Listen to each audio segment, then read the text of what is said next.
A beautiful smile paired with a sweet voice was playing on the giant screen. As the monsters steadily advanced, and we desperately searched for a new ray of hope, she spun gracefully. Now's the time for you to become heroes. Lee Jae-hyun slowly reached out her hand and gave a playful wink. Your story begins now. Her voice echoed throughout the city. Call the Hero Association today. Meanwhile, down on the streets below, a young man was watching the ad with visible excitement. That's Cure Girl again. Must be a new commercial. She's insanely pretty. Even prettier than an idol, I swear. Next to him, his friend suddenly tilted his head, curiosity sparked. But why is she just a model when she's actually an S-rank healer? That question made both of them pause in realization. Yeah, now that you mention it, I've never seen her in any raids before. And the real Cure Girl they were talking about was doing everything she could to stay hidden. Back in the 2000s, humanity plunged into chaos due to the monster invasions. But as people often say, God only gives challenges humans are capable of overcoming or something like that. Eventually, humankind awakened a new power. They called it aura. The color of a person's aura revealed their power level. Red was the highest, followed by yellow, green, and finally blue. That scale became the standard for ranking these individuals. And those capable of standing against monsters became known as heroes. Suddenly, a loud scream broke the flow. Cut. The sharp click of the camera shutting off echoed across the set. The director let out a long, exhausted sigh, rubbing his temple before pointing at the monitor. Your face is way too serious. You're the face of this campaign. You can't even smile properly. What are you here for, Lee Jae-hyun? Jae-hyun quickly bowed her head. I'll do it again, she muttered quietly. I'm sorry, but inside, her emotions were spiraling into a deep void. She didn't want this. Not even a little. Still, after her answer, the director's mood instantly brightened. That's more like it. You look way prettier when you smile. Come on, Cure Girl, give us that signature representative smile. As soon as he finished speaking, the flashbulbs lit up one after another, accompanied by endless praise. Good, good. Perfect. Now give us a bigger smile. Even though Lee Jae-hyun tried to make up for her emptiness with a professional smile, deep in her heart, she couldn't shake the sadness. This wasn't the life she had dreamed of as a hero. She had dreamed of it since she was a little girl. And just a few years later, she finally achieved what she had longed for. Back in middle school, Lee Jae-hyun awakened her healing ability. When she was ranked as an A-class, she cried tears of joy. But then came that mission. Her team found themselves in a life or death situation. Her teammates were gravely injured. No matter how desperately she screamed heal, until her voice was hoarse, nothing worked. There was no saving them. Her eyes filled with agony as she looked at the fallen bodies of her comrades. The word heal, once filled with hope, had turned into a word of despair. In that critical moment, she was the only one who could have saved them. But all Lee Jae-hyun could do was cry out the word again and again, heal. One of her teammates, unable to hold it in anymore, shouted in fury, damn it, hurry the hell up. Heal them already. But she just sat there, frozen. Even as the monster approached, Lee Jae-hyun couldn't bring herself to heal anyone. She had been so terrified that her body simply stopped responding. All she could do was watch, helplessly, as her comrades were slaughtered one by one. Lee Jae-hyun, the so-called hero, couldn't even use her own skill when it mattered most. In the end, the only thing she had left to be proud of was her appearance. And so, Lee Jae-hyun found herself going from one photo shoot to another, day after day. As she strolled down the street, deep in thought, Lee Jae-hyun muttered to herself, I ran away from everyone because I was afraid they'd see I had no real power, and now look at me. Suddenly she slammed straight into something. Ah! She cried out in pain. Opening her eyes, she found herself face to face with a utility pole. There was a piece of paper taped to it, with two bold words that seemed to mock her. Rubbing her head, Lee Jae-hyun grumbled, seriously? Even a street pole wants to pick a fight with me today. Just then, a soft meow rose from near her feet. Startled, she looked down and gasped, oh my gosh. Curled up in discomfort was a tiny, pitiful creature. A cat, she murmured curiously. Lee Jae-hyun immediately crouched down for a closer look. Oh no, are you hurt? She asked gently. You don't look like a stray. As if understanding her concern, the kitten looked up at her with the saddest, most pitiful eyes imaginable. Her heart melted instantly. Who could say no to that face, she whispered. Then, something caught her eye. Huh? Around the kitten's neck was a collar with a name etched into the tag stronger. She turned and glanced across the street, where she saw a gym building. Lee Jae-yeon quickly put two and two together. That must be where you came from, stronger, huh? Without hesitation, she walked over and peeked inside. Hello? Anyone here? I found your cat. But before she could finish, a deep, aggressive voice thundered from inside. Get your hips up. Higher. Another man groaned miserably. I can't, it hurts too much. The first voice barked back, clearly running out of patience. Do you not trust me? Come on, just a bit more. It only hurts the first time. And then things got even weirder. He grabbed the younger man's waist and pinned it down. The first time's always rough. Push through it. Lee Jae-yeon froze mid-step, eyes wide. She stood there, stunned for a full 5 seconds. Suddenly the young man turned his head and noticed her. Horse King. The first thinks someone's watching us. At his words, the beast of a man slowly turned his gaze toward the entrance. Lee Jae-yeon was instantly overwhelmed by the terrifying aura radiating from him, the Horse King. She completely forgot why she'd come in the first place.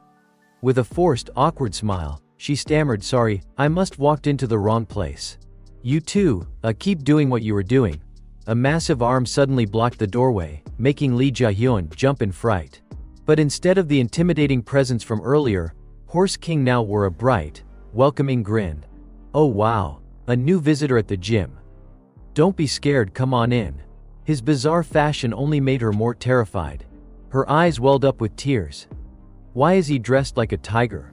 What is happening? This is terrifying. Frantically, she tried to explain, and no, I brought this cat. The moment she mentioned the cat, Horse King looked down behind her. A cat.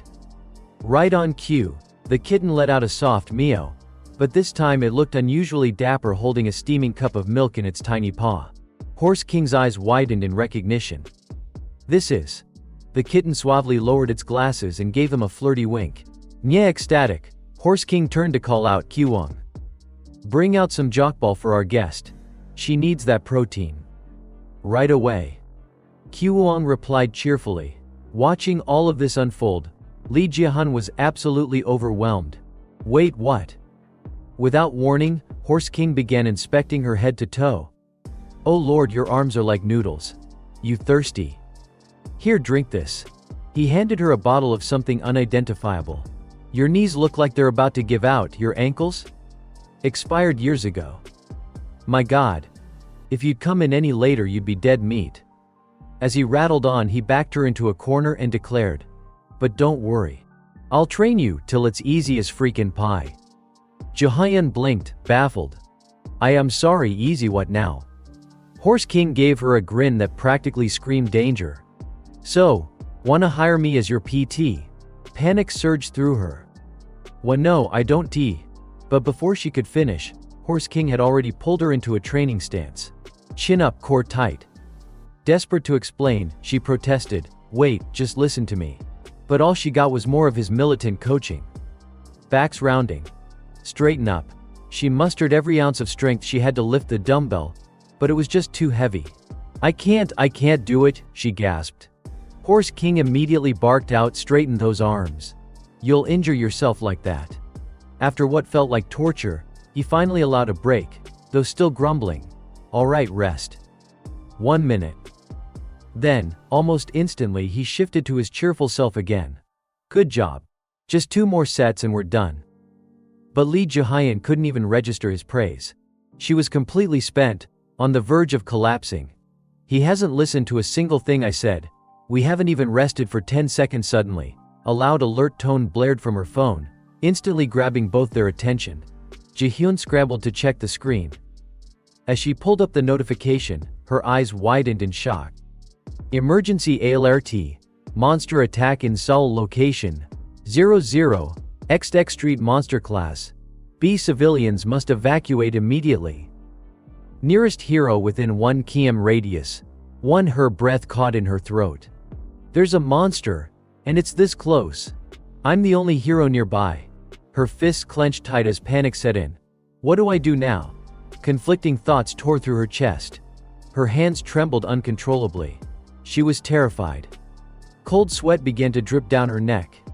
Even if I go there, what can I even do? Just then, Horse King turned around and casually asked, bathrooms to the left, just outside if you gotta take care of business. Startled, Lee Ji-hun quickly waved her hands. No, that's not it at all. Her voice faded. Her heart sank. She wanted to say something. But in the end she swallowed her words. Yeah, that's right.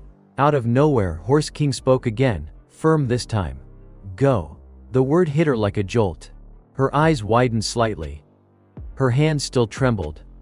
But, even if I go, Horse King's voice softened, now steady with conviction. You want to go, don't you?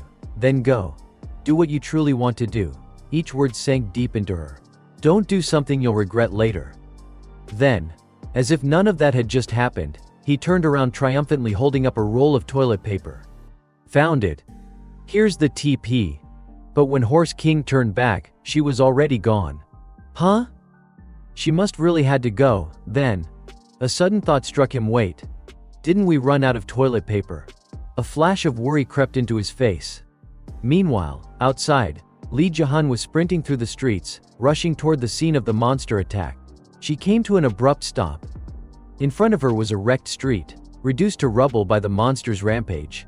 Nearby, people were screaming for help. Please, someone help us. The monster. Panic swelled in her chest. There's no hero here, it's just me. And then her eyes landed on it, a B-class monster, codename Nonaman, real name Betty. Its ability super strength. Anything within reach could be crushed with terrifying ease. Lee Ji-hun clenched her fists. I have to do something, no hesitation. She jumped into action.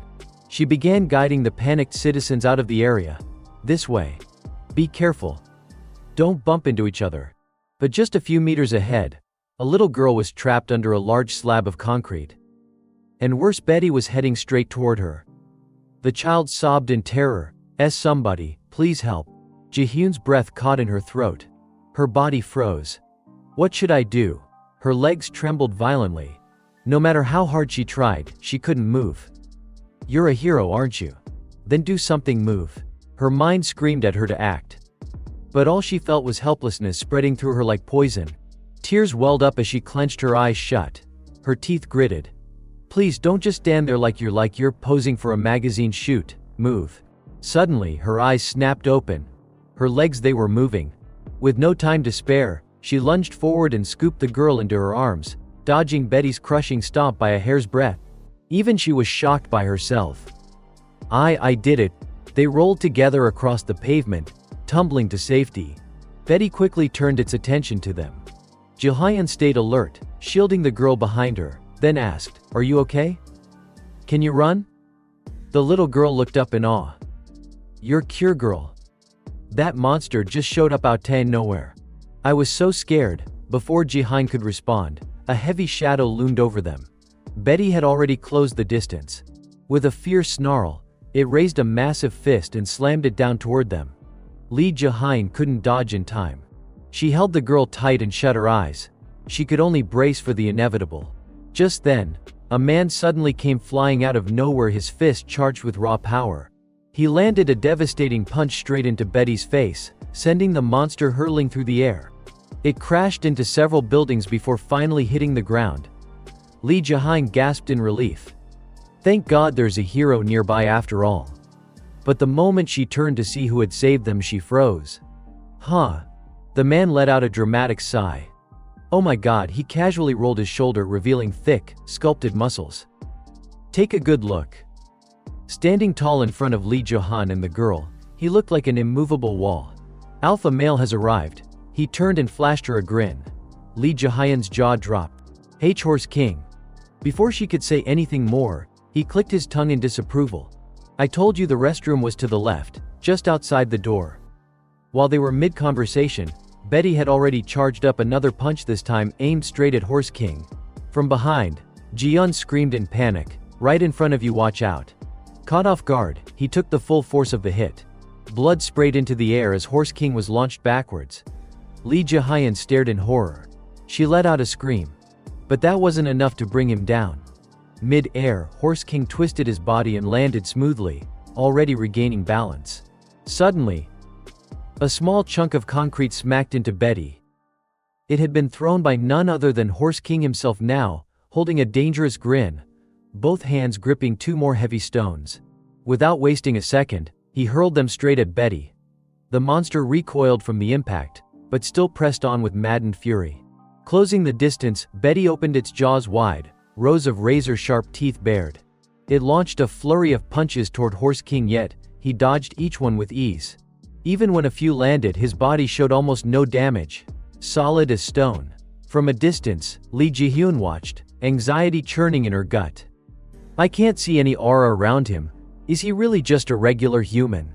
Watching a so-called normal guy fight a B-class monster with everything he had, she couldn't understand it. Why is he putting his life on the line like this? She wanted to shout, "Run. You're going to die if you keep this up." But no words left her mouth. Only fear held her in place. In her heart, she could only wonder, isn't he afraid? Because everything about that brutal fight filled her with absolute dread. Even after taking countless punches, Horse King never stopped grinning. In fact, he suddenly burst out laughing. And the longer he laughed, the more over the top it became. He stared down the monster with a taunting smirk. "That all you got, huh? You overgrown ball of lard?" Hearing that, a flicker of hope lit up in Lee Ji-hyun's eyes. Wait, could it be? Does he actually have a secret weapon? At that moment, Horse King declared confidently to Betty, "You'll never beat me." Because Ji-hyun held her breath, eyes shining with anticipation. Because, with a dramatic flourish, Horse King spun around and pointed straight at her. With a proud, booming voice, he declared, "Because a rank cure girl is right here." As his eyes landed on her, Lee Ji-hyun froze. A beat later, her face drained of all color. "Hua!" Horse King beamed with pride, his eyes full of hope and admiration, waiting for her to step up. But on her end, Lee Ji-hyun was trembling from head to toe. In all her worst nightmares, not once did she imagine she would be his secret weapon. She began frantically shaking her head, desperate to communicate the truth. "I am absolutely, 100% not the answer here." Seeing her expression and the way she shook her head, Horse King's bright face slowly faded into confusion. Huh? And by the time he realized what was happening, it was already too late. Betty's massive fist was already coming down, ready to smash him to the ground. Because of all the taunting, the monster Betty lost patience and punched Horse King right in the face. Lee Ji-hyun could only silently pray, "I'm sorry." The punch sent him flying high into the air before he crashed headfirst into the ground like a rocket gone wrong.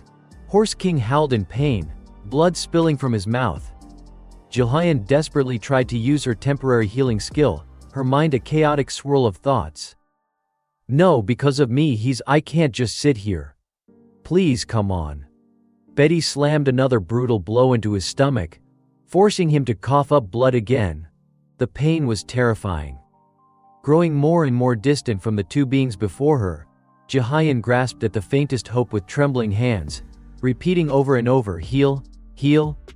Betty's attacks came like 1,000 fists hitting all at once, moving at lightning speed. Salt tears streamed down her face as she cried out pitifully, "Heal, please heal," her heart begging desperately, "Just this once." The earth shook violently with every hit, rocks cracked and shattered into pieces flying everywhere. Ji-hyun was exhausted and gasped for air, forcing herself to breathe slowly, trying to stay calm. Betty, too, seemed drained, sweat pouring down its face, hot breath rising. Horse King lay sprawled on the ground, battered and broken, his body stained with red. The monster shifted its attention and lumbered toward the spot where Ji-hyun sat, clutching the child in her arms. At that moment, a mix of fear and helplessness almost drove her mad, just like always. Suddenly, Horse King roared, catching Betty's attention. "Hey, you lizard!" His gleaming teeth showed between cracked lips. Though beaten half to death, he taunted, "You've hurt my pride, you know that?" "What?" "That's it. Fine. I admit you landed a hit," he continued. "But this premium body of mine has been forged in steel over many years. You're seriously underestimating it. Even looking like this, I'm still the king of the stronger gym." Betty went wild at the brat's words, its jaws opening wide, razor-sharp teeth glistening, and saliva dripping like a beast starved for 1,000 years. It sent Horse King flying for another round trip. He landed in a weird crawl position, supporting himself with his hands and feet so his body didn't touch the ground. Horse King's smile twisted strangely. That hit did hurt a bit. He looked over at Li Jihan, his eyes sharp like knives, not hostile, but filled with an unusual confidence. It's not your fault, his gaze seemed to say. So stop crying like a kid. Horse King coaxed the tearful girl whose tears were streaming down like a waterfall. Jihan bit her lip, surprised and wondering what's going on. A hero like me being comforted by a civilian. Betty was about to land a devastating blow on Horse King, swinging its muscular arm toward him. Just as he was about to get pummeled, Li Jihan shouted desperately, "Just once, please." Please, her plea was answered as a soft pink light flickered in her eyes. The power of the universe returned. From another vantage point in the city, atop a tall building looking down, all one could see was an explosion with thick smoke billowing out. Betty was stunned by this mysterious force. Horse King laughed wildly with joy. All his wounds healed instantly thanks to Li Jihan's power. That's more like it. A sharp, deadly gleam appeared in her eyes, a glowing plus sign. That plus sign connected to another plus on her hand, signaling she had successfully activated her precious power. The A-rank hero Cure Girl was back, with her ability to restore health and heal wounds, simply put, healing. The battle's momentum shifted, and Horse King felt thrilled. Fighting a monster alongside a beautiful girl who just awakened her power. Perfect. Betty shuddered, suddenly getting a bad feeling. And sure enough, Horse King eagerly grabbed its arm. You asked for it. He gave Betty a free sky tour as payback for all the damage. The monster was thrown violently, its back smashing into a wall, shattering bricks and stones. A concrete pillar was ripped from the ground. Horse King generously gifted Betty this one. Take this, big guy. The monster opened its mouth wide, bearing those terrifying teeth, tongue sticking out. Betty quickly regained its balance and leapt toward Horse King. Just as planned, Horse King swung the concrete pillar at it. But the difference in strength was huge. The pillar quickly cracked. It shattered into pieces. Betty's body flew backward, landing on some parked car. Horse King held his broken concrete pillar in frustration, grumbling, "What the heck? Why is this thing so weak?" From out of nowhere, Qiwang came running, shouting his name, Horse King. The nuclear weapon has arrived, he declared, tossing a giant chicken drumstick to Horse King. He skillfully caught it, his heart swelling with joy. The smell, could it be? Since 1986, with a 40-year history and tradition, this was none other than Jiang Chum Dong. At first, Li Jihan was curious, but half a second later her mind was blown. A jumbo pork hock. Horse King bit into the meat of the drumstick. Instantly his whole body soared. Damn, this tastes amazing, he thought, like protein spreading through every fiber of my being. Truly a delicacy of the mortal world. Betty growled irritably as it got up, its fighting spirit completely drained by this human's mockery. It glared at him. Then, like lightning, it dashed through the city so fast it was almost invisible. Betty tried to attack Horse King while he was casually eating, ignoring the fight. But just as it was about to strike, Horse King suddenly burst out laughing. The monster froze in confusion, its fists halted mid-swing. Its punch was blocked by the jumbo drumstick. You know what they say, never interrupt a meal, Horse King taunted. Or maybe you want a taste. Before Betty could react, Horse King launched his counterattack. Protein power activated. The protein hammer, the drumstick slammed into the center of Betty's head. Then a flurry of attacks followed. 74, 94 blows with the drumstick, a seamless protein dodge, a foot stomp, and the protein hammer again. He yanked open Betty's mouth and stuffed the drumstick inside, pulling down on the monster's entire jaw. Despite the relentless assault, Betty found an opening and struck back. Horse King's cheeks sucked in from the hit. He just smirked coldly. Let me teach you some manners. Protein overload. Pork hock crunch, casing compound. For every punch Horse King took, Betty got hit by the drumstick just as many times. The monster gave one last desperate blow. Li Jihan quickly healed him. The drumstick and Horse King's muscles fully restored. He leapt high into the air, ready to deliver the finishing blow. His face contorted with effort as he shouted at the top of his lungs. The monster Betty wasn't any less fierce. But this time the victor was clear. Both charged at each other, fighting fiercely as dust swirled and rocks flew everywhere, obscuring the scene. After a while the battle ended. Lee Jae-hyun stared in disbelief. She looked up at the sky turning the color of dusk. The monster lay defeated, motionless on the ground.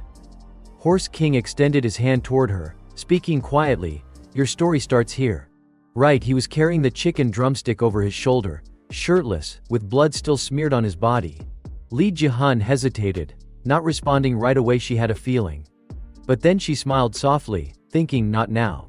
She was tricked into stamping her fingerprint on the gym's new member contract, her mind racing, wondering if this time, something would be different. Her ink-stained fingertip pressed down on the paper. Lee Jae instantly regretted it. Meanwhile, Horse King grinned with a devilish smile. He jumped up excitedly, "We've got a new member." Kyuwon next to him wagged his butt in celebration. "Awesome." She was left completely speechless.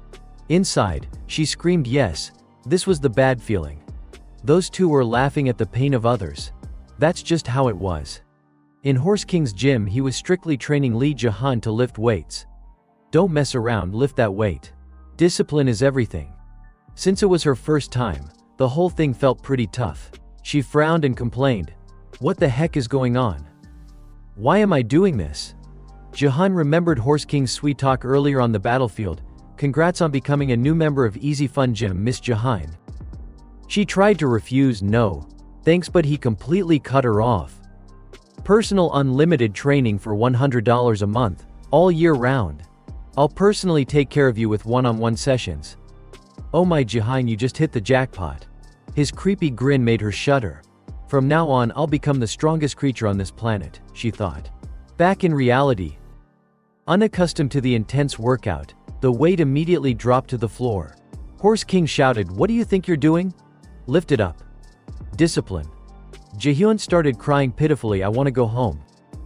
My hands." Her hands trembled and went numb. "I have no strength left." Thinking about that, her mood sank, her gaze distant. Why am I like this? That day, she suddenly felt an enormous power inside her, something she had never experienced before. Maybe I can use my ability now. She didn't understand why, but wondered if it had something to do with Horse King. If I'm near him, maybe I can use that power again, but not like this. Lost in her thoughts, Horse King barked. "Breaks over. Start again from the first set." Suddenly, a sound came from behind. Lee Jae-hyun turned around. A cute little kitten was rubbing its cheek against her workout pants. Jae-hyun smiled, petting and playing with the kitten. Her mood lifted. Is this little guy comforting me? Thanks. She silently gave it a thumbs up. Nicely played, carrot and stick technique. Then, a cold water bottle was pressed against her neck, making her jump. Kyuwon was holding it. He came over to encourage her. The first time is always the hardest. Don't let yourself get dehydrated, okay? Lee Jae-hyun smiled with squinted eyes. Thanks, Kyuwon. He grabbed her bag and kept talking. It's tough now, but the sweat you shed today will turn into muscles tomorrow. If you plant the seed, it will grow. An old notebook slipped out from a slightly open drawer. Jae-hyun was still focusing but thought, that actually makes sense. Then she noticed something and reminded him, Kyuwon, you dropped something. He groaned, ah, that's a secret. Lee Jae-hyun was curious, a secret? Kyuwon explained, it's a movie script. I'm doing some acting on the side. Her interest and curiosity sparked. Oh really? Can I take a look? He wasn't very willing but still agreed, sure of course. Jae-hyun took the script and read it. She felt sympathy for Kyuwon. So you're the villain? And a side villain at that. You must be pretty disappointed not getting the lead role. He quickly shot that down. No way. Jae-hyun asked, why not? Kyuwon scratched his neck humbly. This is a role that people hate both on stage and in real life. But to make the hero shine, villains are necessary. So I'm actually satisfied playing my part. He smiled brightly like sunshine, winning hearts all around. Honestly, I really enjoy playing the villain. That light warmed the cold, dark soul of Lee Jae-hyun. Kyuwon was casually wiping a weight plate, wondering if he should increase the load today. He had no idea the beautiful girl was secretly admiring him. Kyuwon was truly admirable, his spirit was strong, never once complaining about training.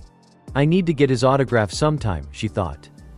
A loud clang startled Lee Jae-hyun. Ha! Kyuwon was struggling with a weight way too heavy, his whole body trembling. She anxiously asked, Kiwon, are you okay? His face twisted grotesquely. Jahan screamed in fear, Horse King. Kiwon's about to get crushed. Horse King yelled, hey, what the hell do you think you're doing?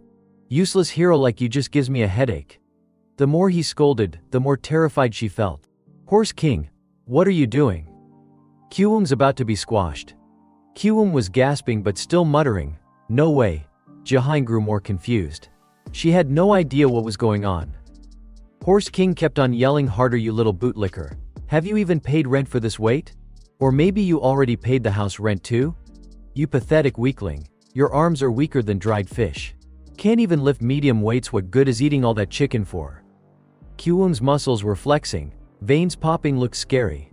Almost there, Horse King continued his special motivation, look at that elbow. Why isn't it straight? You planning to cry and call your mom to rescue you? I'm the great design, and you're nothing at all. Go tell everyone you came to my gym and I beat you up badly. Pack your stuff and get out of my gym right now. Kiwon was near his limit, damn, just a little more. Finally, with all his strength, he managed to lift the weight up. Still taunting, come on, insult me some more. Horse King wasn't backing down either. Do you want me to train you until you piss blood? Kiwon muttered back. Almost there, just a little more. Jahan finally realized these two weren't normal, she was speechless. After lifting the weight, his face flushed back to a healthy pink, a proud smirk spreading across. Horse King continued with detailed instructions. Put your power into your hips and hold your breath. When you exhale, I'll smash you, got it? Suddenly, Lee Jahan's phone rang. It was a request for support in reconstruction and cleanup. She hesitated a bit before deciding, call them in. Seems like they're handling the leftover debris from last time. Kiwon responded quickly, then let's go. Before Jahan could stop him, Kiwon dashed off at lightning speed. She was genuinely worried. Will he be okay? It could be dangerous, but the worry seemed unnecessary. Horse King lazily picked his nose, dangerous? Didn't I tell you? He's a B-class hero. Hearing that, Lee Jahan was shocked out of her mind. What? At the city's recovery rally point, heroes from A to C ranks gathered in large numbers. Everyone was doing their part, some using powers to clean up concrete and broken bricks, others just with pure muscle. Horse King and Lee Jahan arrived too, looking for their teammates first. When they spotted him, Horse King said, there's Kiwon. Let's get started. Jahan nodded. Yes sir. A voice called from behind. Hey, you're Cure Girl, right?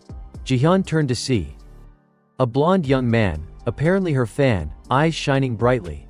Oh wow, it's really you. I saw your TikTok, the Candy Skewer Challenge. In his hand was a phone playing a video of Jahan's ad, dressed in a tight nurse outfit, looking confident and charming, with a mischievous sparkle in her eyes under bright lights. The guy set the phone aside to film his idol live, then asked eagerly, awesome. Can you do that challenge for me? If I post this on Instagram, it'll go viral for sure. Jahan politely declined, sorry, I'm on duty right now. He grabbed her hand roughly, pulling her back, laughing and making harassment remarks. Oh come on, stop pretending. Cure Girl doing missions like this, don't be so stingy. Just once. Or you can shake your butt instead. This made Jahan hurt and scared. Please let go. The fan was stubborn, not letting her go. How about I invite you out tonight, Malatang? Okay. Don't make a fuss. Jahan was about to cry. Please stop. Suddenly, Malatang. A girl shouted, making both struggle to turn their heads. Horse King was awkwardly imitating her moves from the video, waving his arms and legs like a cheesy dance. The two were frozen in place. Horse King imitated the cute moves with his voice, but when a macho guy says it, it's downright creepy. Hey, can I take that meal instead? And instead of Malatang, let's eat some pork knuckles, okay? Lee Jahan wiped sweat off her brow, her eyes full of confusion and a bit of disgust, clearly very uncomfortable with the situation unfolding. The blonde guy angrily grabbed Horse King's shirt and shouted, so it was you, you bastard. Horse King looked confused and asked innocently, huh? Maybe you're misunderstanding. Does it have to be Malatang for sure? The guy screamed with a hateful face. It was you, that damn son of a, flashback to winter 3 years ago, near a fish stall with a no smoking sign posted. Yet someone stubbornly lit a cigarette anyway, with curses flying. Those damn kids are driving me crazy. Two young guys, one blonde, one brown-haired, were listening as the other bragged, "So I scared those kids so bad they wet their pants and cried for their moms. I even threatened to go after their parents too." Every now and then, the blonde guy chimed in for fun, "Do you remember their faces? Man, if I see them again, I'll knock them out cold." Their story was cut short by Horse King. Standing shirtless in the freezing winter air, hands on hips, he shouted, "Hey you, smoking in the no smoking zone. Put that out now." The brown-haired guy, looking down on him, flicked his cigarette butt at Horse King and mocked, "Who's this hairy dude? It's winter, put on some clothes. Who are you showing off for? You want to pick a fight? Get lost before I smash you." He put a hand on Horse King's shoulder in a pseudo-friendly way and said, "Hey, how do you talk to adults like that?" He stepped closer and started acting out a scene for him. "Sorry sir, we didn't know this was a no-smoking area."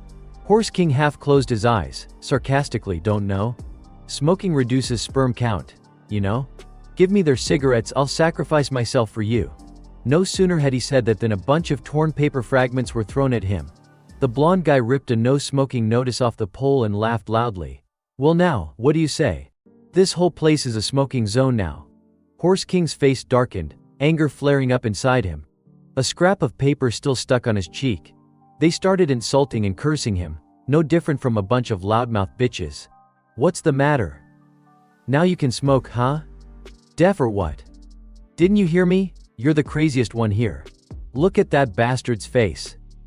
Think men aren't allowed to cry? Come on, crying a little won't kill you. What, you think you're some kind of superstar or something?" Words turned to violence. The guy raised his fist to punch Horse King. "Alright, if you don't want to fight, I'll punch until tears fly." A cigarette butt dropped onto a yellow puddle on the ground. That guy was completely frozen in mid-air by Horse King. His face was beaten badly. And she was lifted up. Meanwhile, Horse King stared at him with a look that could kill instantly. Back to the present, the one grabbing her this time was him, but he was more relaxed than ever. "Hey, high school kid. Long time no see. Quit smoking yet?" He gritted his teeth. A hand grabbed his wrist tightly. The guy cursed fiercely, "You bastard, you're still as dumb as ever. Do you know how long I've been looking for you? Now I've grown up." A sly smile appeared on his face, full of murderous intent and rising heat. Horse King was stunned. The calm flame technique activated, a blazing fire erupted between them. From Lee Jae-hyun's perspective, it looked like he was about to be burned alive. She anxiously called out, "Horse King, has he awakened?" His eyes were drowned in flames of hatred. "I'm not like before. A still unawakened punk like you has to pay. You planning to keep quiet? I'll be in your mind forever, high school kid." He acted tough and fierce, but one punch from Horse King sent him flying. His body was blasted into the air like a rocket, and he slammed his head into the ground. He was more beaten up than ever, blood flowing, teeth broken and scattered on the floor. Horse King stood with his hands on his hips, starting to lecture, "With this kind of strength, and you don't even bother training, you think you can hurt me? I've been grinding these muscles for years. You don't even have basic skills. Go back and relearn, dumbass." Lee Jae-hyun wasn't quite on board with that idea, she silently thought. Not getting burned is normal for Horse King. A chilling voice from afar made him jump. Jae-hyun, curious, looked over. She caught sight of plump pink lips. "Oh my god, look who's here. Hey, there's some loud noise, turns out it's our Fin Jim Appa." Was this fate? Those lips belonged to the so-called Heart King, an A-rank hero. He walked over slowly. "Long time no see, babe. I'm so glad, but could you step aside a bit?" Jihyun looked at Horse King, puzzled. They know each other. Heart King pressed his face against Horse King's chest, running his hand over him, praising, "Damn, this body is rock solid. This feeling is so damn exciting." This gesture ignited her own feelings. No way, could it be Horse King? But the flame barely sparked before it was completely snuffed out. Horse King's face twisted in a mixture of anger and fear. When Heart King started licking his skin, admiring those once beautiful shoulder muscles and popping veins, looking like he wanted to devour them, Horse King couldn't hold back and yelled. He ran like crazy, screaming, "Help me! Heart King!" Heart King chased after him. "Don't run, stay there." Horse King was terrified out of his mind. "I don't need you to leave, okay? I said I don't need it." Of course Heart King wouldn't let go. Let me make you feel good like last time. Lee Jihan was speechless, not knowing what to do. She wondered what the hell is going on. Her kindness made her still worried about that obsessed fan. Are you okay? If you move you'll. Before she could finish, he jumped up and hit her, sending Jiayan flying aside. Get away. That hairy bastard, I won't forgive him. Easy fun, he snarled. Easy fun game. That damn bastard, just wait, I'll burn everything down. His anger exploded. Lee Jihan froze in place, staring at him. It took her a long moment before she spoke up to stop him. Wait. He glared at her. Jihyun tried to clarify, burn everything down. What do you mean? I can't let you do that. Besides, you started this mess. Aren't you ashamed, using dirty tricks just because you don't have the skills? Horse King had beaten him badly, yet his idol still shouted at him. He completely lost control. Shut up, idiot. Who do you think you are? Say one more word and I'll start with you. She fired back just as fiercely. According to Rule 23, Clause 6, awakened individuals are forbidden from using their powers on civilians. You used yours on a civilian, Horse King. Do you even realize how serious that crime is? It's clearly attempted murder. At that moment, the fear in her was replaced by a resilient courage. If you plan to cause more trouble, I will stop you as a hero. No longer was there any hint of admiration in her eyes. Now she even looked down on his idol. You're just a handsome asshole, nothing but a pretty face. What else do you even do? His power flared fiercely, enough to send her flying again. Yet Lee Jihyun felt nothing. When she opened her eyes, she saw his body collapsed on the ground, held back by a yellowish slime. Another wave of panic hit Jihyun. What the hell? A growling voice, like a debt collector, approached from afar. Who's got the candied hawthorn? Wherever it passed, it left sticky yellow puddles on the pavement. It complained to everyone, my hands are shaking, my head spinning. Its entire body was a dense yellow mass, like a lump of honey melted down. That was the fat candied hawthorn monster. It opened its mouth wide, eager to snatch candy, starving for hawthorn candy. Where's the candied hawthorn? Give it to me. The fat candied hawthorn monster opened its huge mouth, sticky with dripping sugar, roaring Tanghulu. Where is it? Give it to me. Lee Jihyun froze and took a few steps back. Her system displayed information about the fat candy hawthorn monster code G1804, a class A monster. Its skill was stomach acid that sprayed out a sticky and sweet mixture, immobilizing and suffocating its targets. She grew anxious. What kind of situation was this? Why would a class A monster appear now? She thought helplessly, Tanghulu's not here. Though it was big and fat, its mind was still sharp. Angered by her words, the fat candied hawthorn stomped its feet, opened its mouth wide and screamed, don't lie. I'm about to faint, give it to me now. The one destined to bear the full brunt of that burning liquid was definitely her. The moment the liquid poured down, a protective bubble formed around her body, shielding her from harm. The monster called out confusedly. Tang. Lee Jihyun slowly opened her eyes, seeing herself safely inside the bubble, surprised at the sight. What is this? Kim Yura's voice rang out, hey you, move aside. You're blocking the way. At once, the fat candied hawthorn was trapped inside a hot iron cage that began to close around it. Each iron bar pressed tightly against its flesh, causing it to steam, yet it could not resist or escape. In just a moment, its size shrank considerably, leaving only growls escaping its throat. Lee Jihyun looked up and whispered, are you? Recognizing the mischievous face, she suddenly shouted, Class S Hero Yura. She composed herself, telling Lee Jihyun not to make a fuss. The system showed her real name was Kim Yura, with the skill of imaginative transformation. She was a freelance hero who had left the Hero Association. Both of them forgot the monster behind. The fat candied hawthorn seemed to have adapted to the situation and used that to increase its power, opening its mouth for a loud laugh. Lee Jihyun noticed and quietly turned her head to look behind. Wait, no way. Sure enough, the fat candied hawthorn's hand reached out, trying to grab something with its drooling tongue, hungry and greedy. Sweet too, huh? She cast a pleading glance at Yura. Oh no, her ability. Kim Yura harshly criticized the monster's disgusting, sticky behavior. Then she summoned a super-powered hammer and smashed it hard on the monster's head, cursing, gross. Go away. The fat candied hawthorn looked up and only managed to growl. Hulu. before taking the full brunt of the hammer, gradually getting smashed to pieces and disappearing. Lee Jahan, still a bit scared, covered her eyes with her hand. When she opened them again, everything was over. She looked at Yura with admiration. "Amazing," she said, then asked, "You look familiar. Who are you?" The girl blushed, smiling brightly. "Ah yes, I met you once at the Hero Association. I'm Cure Girl." Kim Yura looked puzzled. "Cure Girl? Oh, that funny kid from back then?" Lee Jahan raised an eyebrow, displeased, and asked, "Huh? Did you just say that?" Yura quickly waved her hand to change the subject. "She's not here anymore." "So where's he gone?" A sharp yell from Horse King rang out. "No, Yami Kudasai." Jahan hurried over and saw Heart King clutching Horse King tightly, kissing him passionately. "Horse King, what's going on?"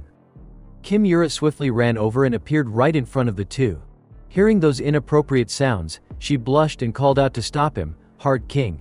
She managed to pull them apart, then scolded in a sulky tone, "Oh my god, without me you can't do anything. Fine, no need to thank me." Before he could reply, a beauty appeared beside Horse King, soothing him. "Horse King, stop crying." He was still sniffling, wiping tears away. She held his hand to reassure him, "Calm down, I'm here." Kim Yura, feeling her moment was stolen, darkened her expression and stared at the two with hatred. "Now calm." Horse King withdrew his hand and looked at the person in front of him. "I was so scared. I barely escaped." Before he could finish, Kim Yura's face lit up brightly.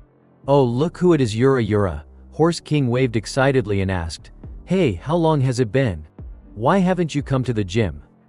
Instantly he took a hit from her, a strong strike. Without changing her expression, she criticized, "Disgusting." Lee Jahan realized, wait, do they know each other? A sound made her shiver again. "It really hurts, Tang Hulu." Though just hit by Yura, Horse King stood up easily and carried the beauty away from danger, warning her, "Be careful." Lee Jahan whispered, "Horse King." He returned her gaze tenderly, "It's dangerous." "Are you okay?" She politely replied, "Ah, yes, thank you." He laughed heartily, "No problem." Kim Yura couldn't stand the affection between them and clenched her teeth. "That slut." She glanced at Lee Jahan's body, constantly judging. Look at her pretending to be an angel, that dull figure. Such an outdated thing, pretending to be cute. Yura faked a fall to attract his attention. "Ouch, I slipped." Her act was so soft and adorable that no one could resist. Before he could save her, the fat candied hawthorn came rushing back to cause trouble. Tang Hulu. Forcing him to call out, "Yura, help me." The monster ran in circles, complaining, "No, Tang Hulu. You liar, you evil one." Yura looked annoyed and scolded, "Don't you know how to read the situation, you disgusting thing?" The monster whimpered, "Hulu."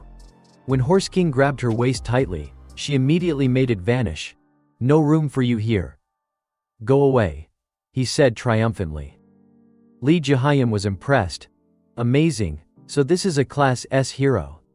A flash of light appeared, freezing the monster solid. The fat candied hawthorn stood still, completely frozen like a statue. He smiled happily, "It's frozen into stone now, so hard." Horse King praised her, "Well done, Yura." Yura teased him, "You're not going to just stand there all day, are you?" Immediately she equipped him with a full combat outfit. Like regaining his energy, he was ecstatic. "Thank you so much, Yura. Thanks to you I can." Before he could finish, she surprised him again. There was more, a sleek rocket he owned, which made him love it even more. "Absolutely awesome, that's the one." Horse King, mentally prepared, exclaimed, "Good, load it up." Immediately he was fired straight at the fat candied hawthorn, causing it to panic and cry out, "Hulu." He was like a nuclear bomb launched right into its belly, shattering it into pieces. The battle was truly just beginning. He gradually destroyed everything on its body, from its arms, smashing them, to its belly, the fat, and finally its entire body shattered into tiny fragments, vanishing into thin air. Outside, Lee Jahan and Kim Yura watched like two extremes, one side worried but somewhat admiring, the other smug because he had done well. Horse King's whole body seemed to be on fire as he said his final words, "Goodbye, obesity." Lee Jahan was stunned, having just seen a pinkish red light envelop him. "Ha! That aura just now, no way." Looking at him now back to normal, she still couldn't believe it. Horse King had no powers, didn't he? Could she have been mistaken? He waved to her. Jahyun, are you hungry? Shall we go get something to eat? Yura was startled. Huh. She was still a bit dazed and hesitant. Eat? Yes. Leaving her behind, Horse King and Yura walked ahead chatting. I was so cool just now, right? Like boom. Then I shot up and took it down, he said. She pouted. Stop overdoing it. This scene made Jahyun feel a little sad. She lowered her head and thought to herself, yeah, this time I also. The four of them looked at the food on the table, disappointed. This dish again. Braised pork knuckle. Horse King wanted to shout at Yura for her criticism. Be quiet. Don't diss my protein. But she crossed her arms and retorted, you eat this all the time, you pervy old man. Only Kyuwong's normal. Thanks for the meal though. He picked up a piece of braised pork, peeled the meat off, and sweet-talked her. Alright, I'll pick the meat off for you. Stop complaining and eat. Yura still looked a bit sulky but said, well, if you're begging me like that, yet inside fireworks were bursting. What's going on? He's gone crazy, suddenly so manly. Suddenly he turned to Jahyun, holding up a piece of pork knuckle and inviting, now come on Jahyun, let's eat together. She got angry. You bastard, are you serious?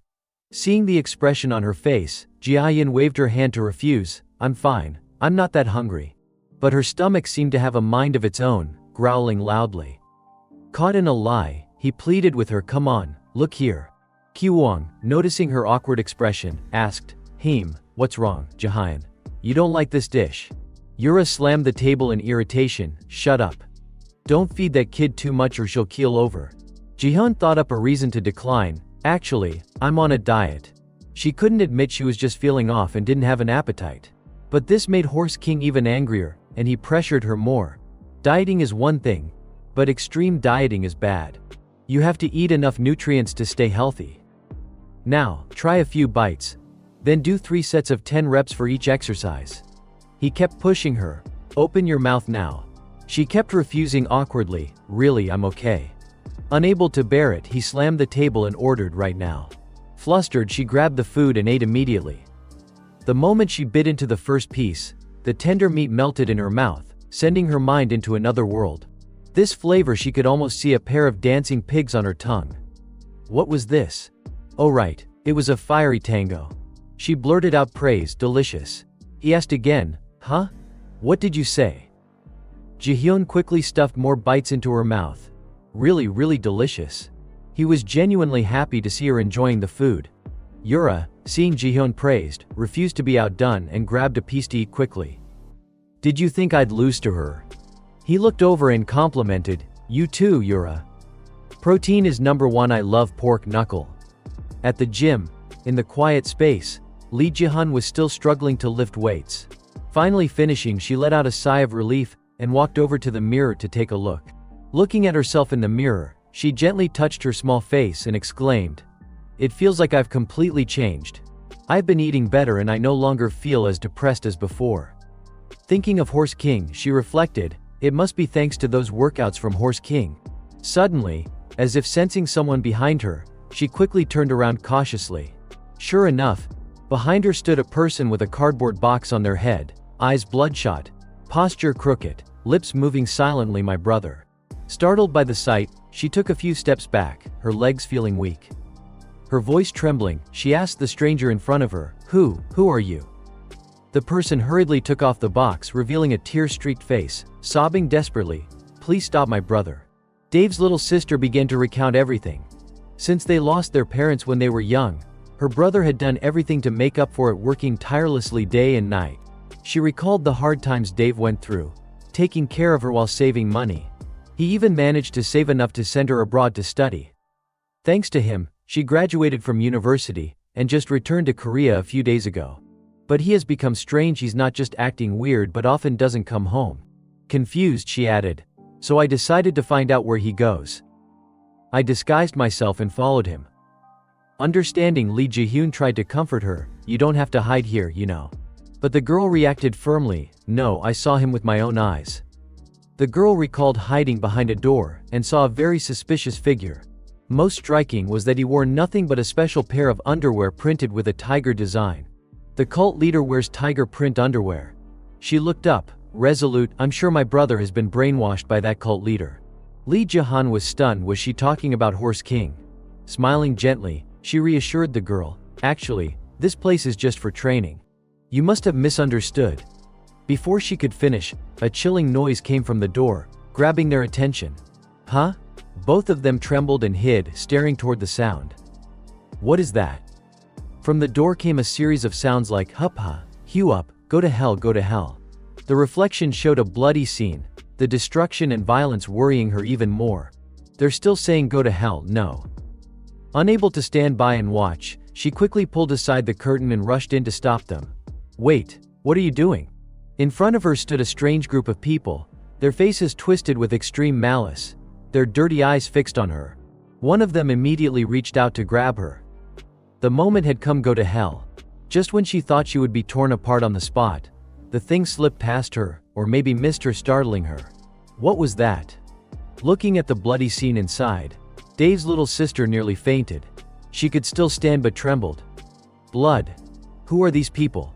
Following their footsteps, she decided, for now, to follow them. Lee Ji-hyun and Dave's sister stealthily trailed behind. The girl anxiously said, I'm not sure because of the disguises, but I'm certain one of them is my brother. Ji-hyun nodded, understanding. So that's it. I didn't think we should just let them roam free like that.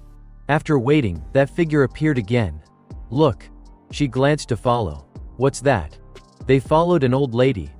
And one of them cautiously reached out to take her bag. Give it here. Fearing harm would come to the woman, Ji-hyun rushed out to stop them. Ma'am, be careful. But things were not as she expected. They were just helping the old lady carry her bag, piggybacking her, and helping her cross the street. She couldn't believe it. Huh? The two exchanged whispered looks. What's wrong with these people? What is going on? After crossing the street, their true nature emerged, tongues licking greedily. Go to hell, old woman. She was sure she wasn't mistaken. Something was definitely wrong. Dave's sister peered closely behind. Ah, there it is again. A little boy was crying because his ball got stuck in a tree. The group approached from behind, pulling out a large hammer, seemingly ready to smash the boy. Ji-hyun panicked, rushing forward, shouting no. They instead struck the tree hard, not the boy. The force knocked the ball loose, returning it to the boy. The silver-haired one grabbed the ball and handed it back to the boy with an excited expression. Nice kick. Now, kid, get ready to go. Ji-hyun hesitated, unwilling to take another step forward, watching as the group played with the boy. What did they want? Seeing no ill intent, she turned to Dave's sister, uncertain. Should we keep following them? The girl, eager to find her brother, firmly replied, yes, we should. The cloaked figures looked mysterious. Only their enigmatic smiles were visible, other expressions hard to read. Lee Ji-hyun thought to herself, they must all be gathering in one place. The girl had noticed too. Look, they're paying. With determination, Ji-hyun realized, this is truly an organization, a cult. If so, I have to stop them. She dressed Dave's sister in disguise like the others earlier, her voice trembling, face twisted into a sinister expression to intimidate. Go to hell. The girl repeated the ugly face, sticking out her tongue. Die. Go to hell. Just as she was about to say the second phrase, she bumped her head on the door frame. Go to hell. The guard, though suspicious, still allowed the two inside. The girl, dazed from the bump, fell backward, while Ji-hyun no longer felt afraid since they had managed to get inside. The girl rubbed the bump on her head and smiled. The plan worked perfectly. She gestured, come this way, I think they're in this room. The door opened, revealing a mysterious deep red light inside. Everyone wore hooded cloaks, faces obscured, unreadable. Loud pounding music played.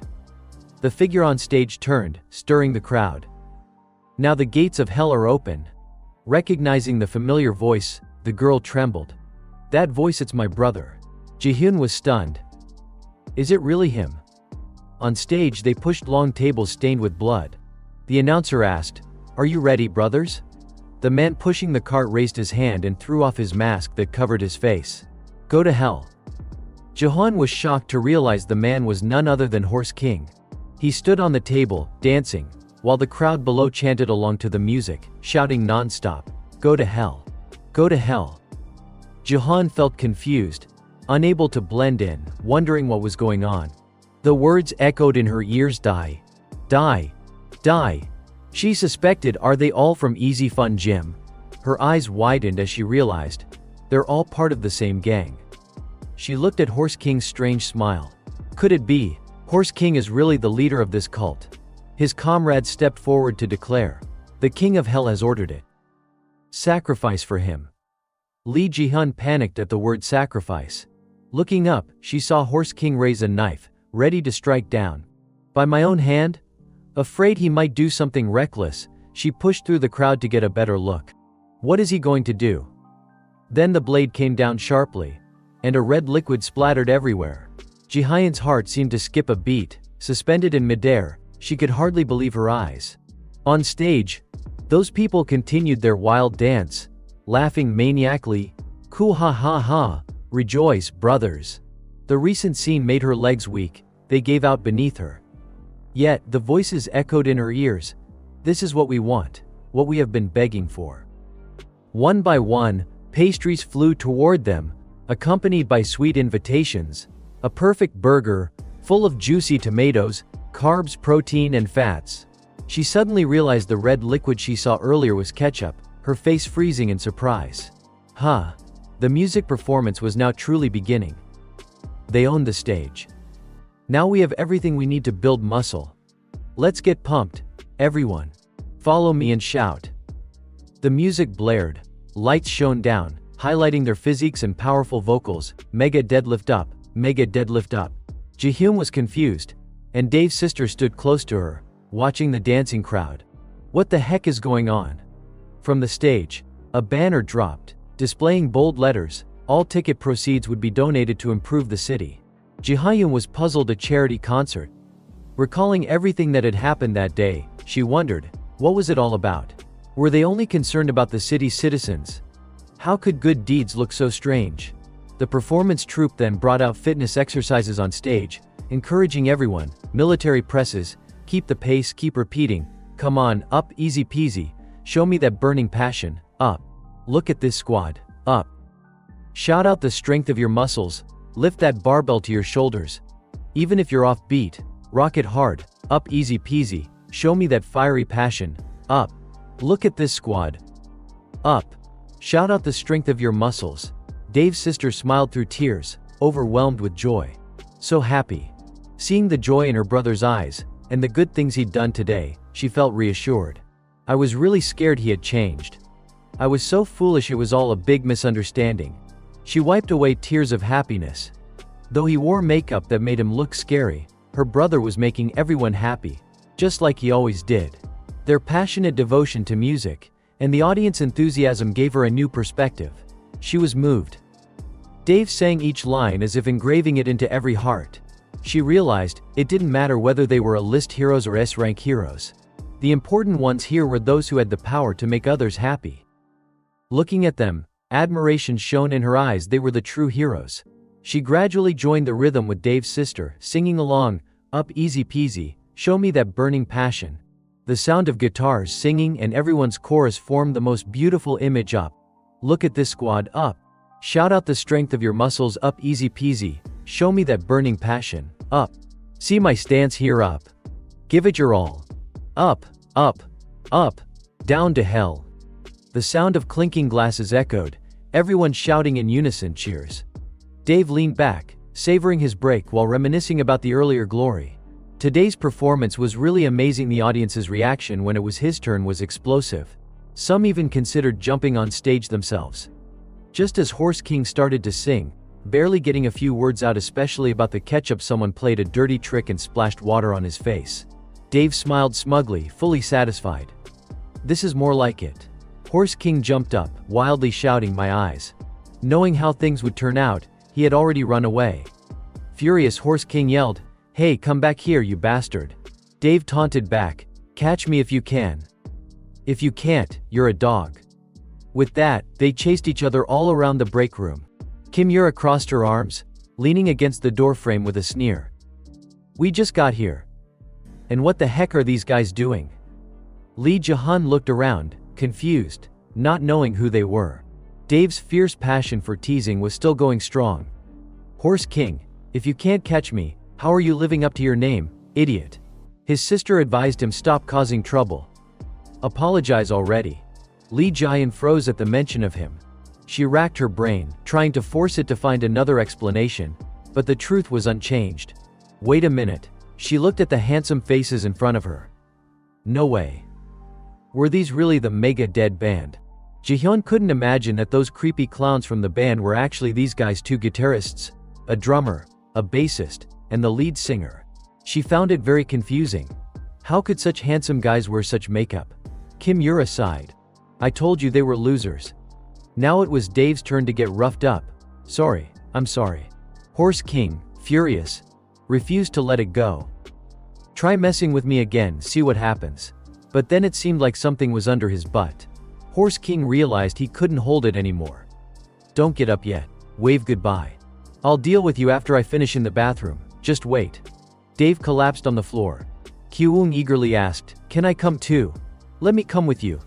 In the bathroom hallway, the two chatted happily. Today was so much fun, huh? Fun? No way.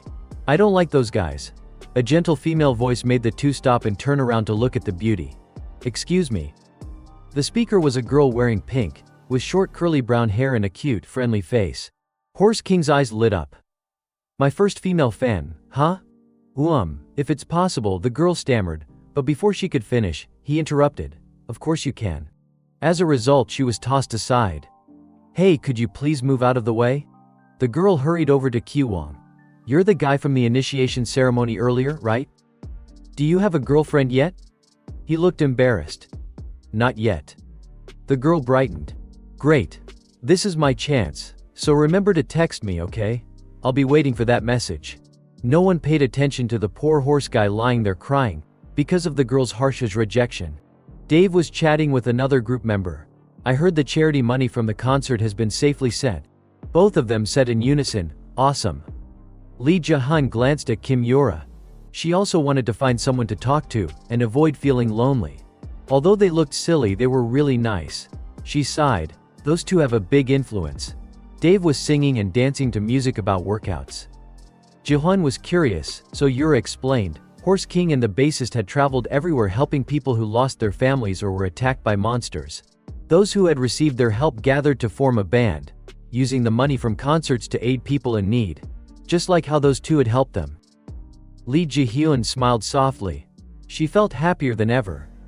Horse King was a bit strange, but seeing the people around him, he truly was a source of positive energy. Maybe that's why being around him. That comment made Kim Yura so jealous her eyes turned red, though she still tried to look calm. That brat, she muttered. When Jae-hun asked how she got to know those two, she looked like longtime close friends. Yura blushed, and her attitude flipped 180 degrees. Me and Horse King. Since when? Flashback to Kim Yura's past. She was once an overweight girl putting all her effort into training. Until she collapsed on a treadmill. Her foot stepped on a metal plate underneath. That caused Kim Yura to fall to the floor. Everyone around looked on worriedly. She didn't collapse. Instead, she clung tightly to the metal bar, determined to pull herself back up. Anger fueled her as she punched the bar repeatedly. Horse King stepped forward to stop her. Hey kid, that's enough.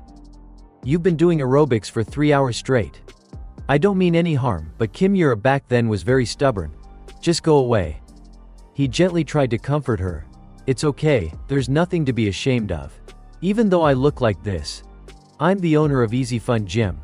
Just trust me and follow my lead. Kim Yura shouted loudly, get lost, you horse-faced guy.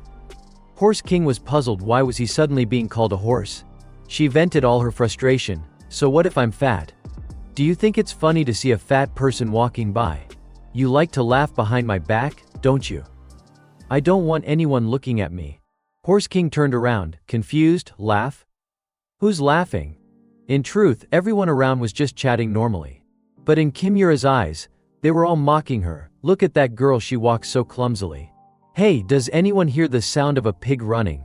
However, that was just her imagination. Horse King noticed something was wrong. I think there's a misunderstanding here. Before he could finish, Kim Yura ran away as fast as she could. He silently watched her retreating back.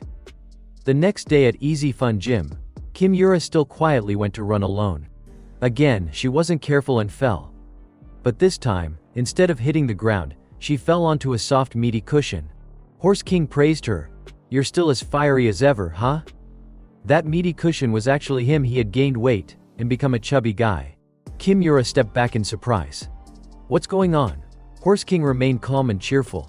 "What else?" "Just came back from a food tour. It's been a long time since I felt this full." She clenched her fists tightly, her body trembling. "What are you trying to do? Everyone will see you. They'll judge you, laugh at you, point fingers, say mean things about that body." She started crying. "You won't be loved." Just then Dave arrived, dropping his backpack on the floor. His face was all twisted. "Horse King, what happened to you?" Kimura, expecting this, shot back. "See? Now you're like this too." But what she didn't expect was that Dave actually loved this new body. "What's this? Can I try punching you?" Horse King smirked. "Not so easy, I'm already full inside." Kimura couldn't believe her eyes. "What?" Dave shouted loudly. "Hey everyone, look at Horse King." All his friends praised him. "Hua, perfect curves. What's going on?" Horse King got even more vain. "So, how do you like my muscular body?" "Totally rock and roll." She stood there stunned for a few seconds. Only then did Horse King explain to her, "See? You understand now, right? Other people's opinions don't change that easily. If you really knew me, why would you suddenly hate me just because I gained weight? I'm still me. I don't know why you keep punishing yourself so much. But do everything happily, whether it's training or anything else." This time, Kimura didn't overreact. She silently agreed. With Horse King's encouragement and support, Kimura changed her training routine. Sometimes they argued because of differences in opinion. Other times they sat together happily, eating chicken drumsticks. Kimura improved day by day, and finally she successfully lost weight. Horse King crossed his arms, watching the student he had been training all this time. Kimura widened her eyes, focusing all her strength into her arms.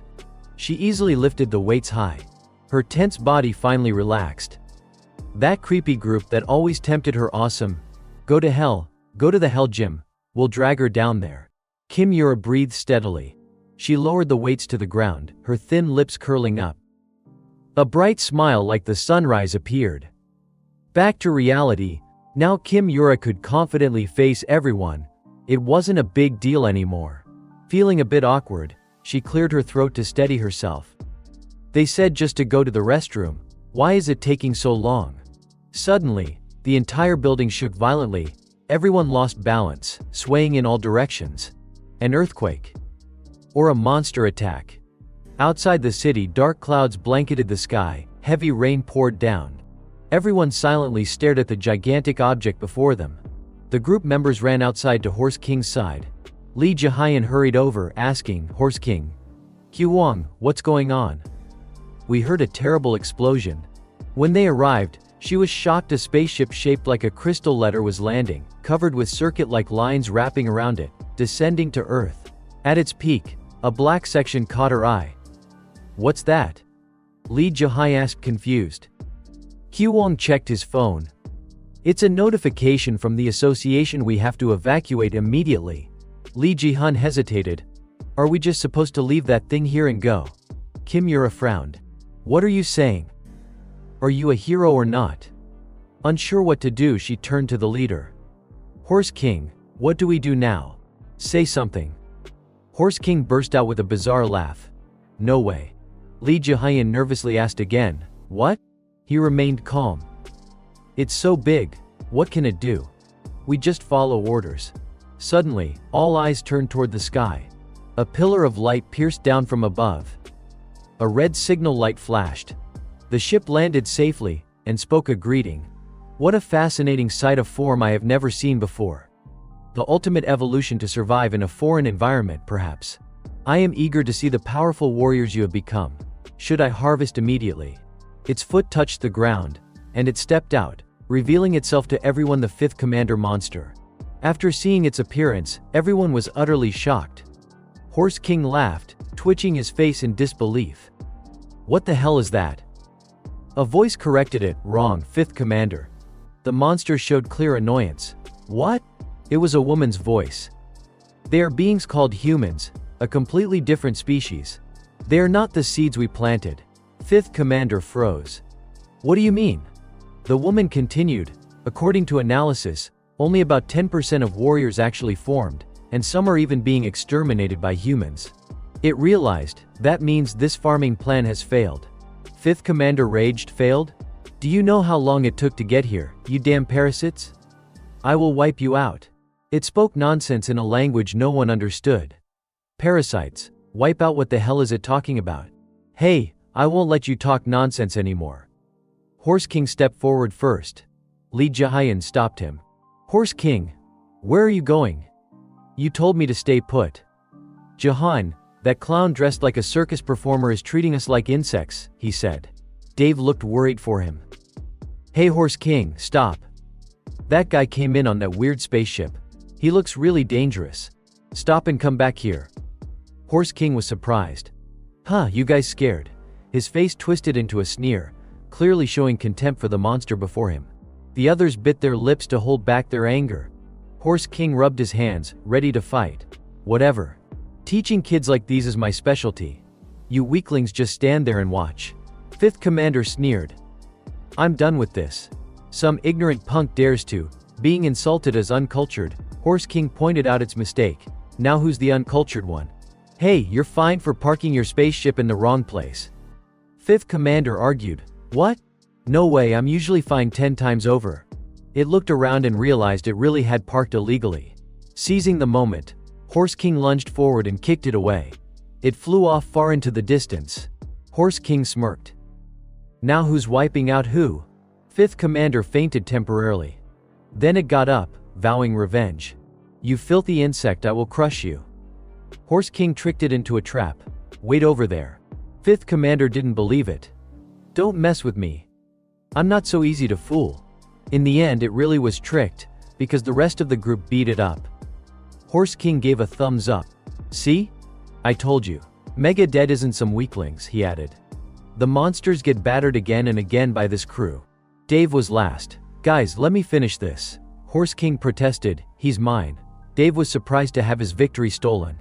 Horse King used his secret technique, the Demon King Fist. The monster's eyes widened as it took the bizarre attack. Dave wanted to stop this reckless human but couldn't. Horse King pushed the monster back across a long stretch. Li Jihayan screamed in fear, no. After a moment, only dust remained. On the ground, a deep trench was carved out by the battle. What just happened? Impossible, he wondered. Everyone in the city turned to stone. Even one of his calves was petrified. Damn it, what the hell is this? You're kidding me. My $1 million calf is turned to stone. He turned back. Hey Dave, let me think for a moment. He was also completely turned to stone. The image was etched deeply in Horse King's eyes. The bass guitar fell to the ground. Dave's statue began to crack, trembling from the earthquake, then shattered into pieces. Dave's little sister screamed in anguish. Everyone was shocked into silence. Fifth commander opened its mouth wide, preparing to attack again. Dave's sister cradled her brother's head in her arms. The whole world seemed to collapse. Horse King stood frozen, feeling that nothing could be worse than this moment. Dave's little sister desperately caught his petrified head, crying out, "Brother!" The drummer and the electric guitarist couldn't believe what they were seeing. The guitarist stammered, "Captain, this can't be real." Horse King heard their voices and turned around. He froze in place, his mood sinking along with the shock. In Horse King's mind flashed memories of Dave helping him in his darkest moments. The times they shared delicious meals together. The moments when he happily waved from afar, and Dave returned the gesture with a pure, beautiful smile, a smile that truly reflected who he was. But now, at this very moment, Dave's face was frozen in horror, no longer beautiful. Dave's sister clutched his detached head, crying in disbelief and despair. "No, brother." The electric guitarist was equally stunned, speechless except to call out, "Captain." The drummer, though a bit steadier, cursed under his breath, "Damn it, what the hell is happening?" Fifth commander, hearing their cries and curses, rubbed his head in frustration. Gathering power in his throat, it prepared to strike again. "Your noisy screams hurt my ears, you pests." Suddenly a scene forced it to pause. Horse King erupted with overwhelming power, forcing everyone to keep their distance. Li Jihan, watching from afar, confused, called out, "Horse King." The power surged uncontrollably inside him, making him groan in pain. Elsewhere, a mysterious figure watched the scene live, chuckling with delight. Oh! The massive power kept flooding into Horse King, slowly making him lose consciousness. He transformed into a demon upgraded by this energy. His feet pounded swiftly against the ground as he charged at Fifth Commander with a clenched fist. But ironically, the creature easily dodged his furious punch. The ground behind it, however, shattered violently under Horse King's strike, dust billowing everywhere. Lee Ji-hun, seeing that familiar light, was reminded of a scene she had witnessed before that exact same light. Meanwhile, by some miraculous force, Fifth Commander continuously dodged Horse King's relentless punches, dust swirling in the air. With one more punch into the ground, near the guitarist's position, he was forced to close his eyes and raise his hand to block the dust. Horse King kept screaming madly, pounding Fifth Commander. The creature dodged and mockingly praised him, clenching its fist. For a worm, you're not bad to raise. Then, slipping through the gaps in Horse King's punches, it landed a direct blow to his face. But now it's time for you to sleep. Horse King was struck hard, the impact shaking the space behind him. Not surprisingly, blood spilled from his mouth. Lee Ji-hun gasped, horrified, and screamed out, "Horse King!" In front of her, Horse King was taking blow after blow from the Fifth Commander. Every time its fist left his body, it left a heavy bruise and injury behind. He kept coughing up blood without stopping. After a while, the creature seemed tired or bored, and finished with a powerful strike that sent Horse King flying backward. He crashed into the wall of a house, already in ruins, making it even more shattered. The electric guitarist looked on, worried. Horse King. But what happened next caught the Fifth Commander off guard, making it utter an intrigued grunt. Horse King, bloodied but still standing, took step after step out of the rubble he just caused. He furiously raised his fist again and charged at the creature. Fifth Commander laughed excitedly. Interesting. That's more like it. Lee Ji-hun rushed over in a panic, fearing she might not make it in time, shouting, "No, Horse King." In her heart was a desperate plea, silently begging him to stop. Suddenly, a red beam of energy struck Horse King, halting him in his tracks. The Fifth Commander furrowed its brow in surprise and confusion. It watched the red light shoot Horse King up into the sky, removing him from the brutal fight. Lee Ji-hun recognized the energy and turned uncertainly, calling out, "Yura." Kim Yura, who had just gathered strength to fire that beam, was trembling, hands shaking. Still, she forced calm and reminded Lee Ji-hun, "He's not fully conscious anymore. I'll do my best, so you all need to run now." She reassured her, "There's only one opponent left, and I'm still S rank. He won't die easily." Suddenly, the massive diamond-shaped structure in the sky emitted a loud sound that echoed all around. Even the Fifth Commander was puzzled by the noise. Rows of data started falling from the diamond, slowly converging into thousands of terrifying monsters. The band members broke out in cold sweat, terrified. The Fifth Commander lost its amusement and faded away in disappointment. Before disappearing, it sneered, "Tech, lucky for you all, but I'm done here. I have many places to visit."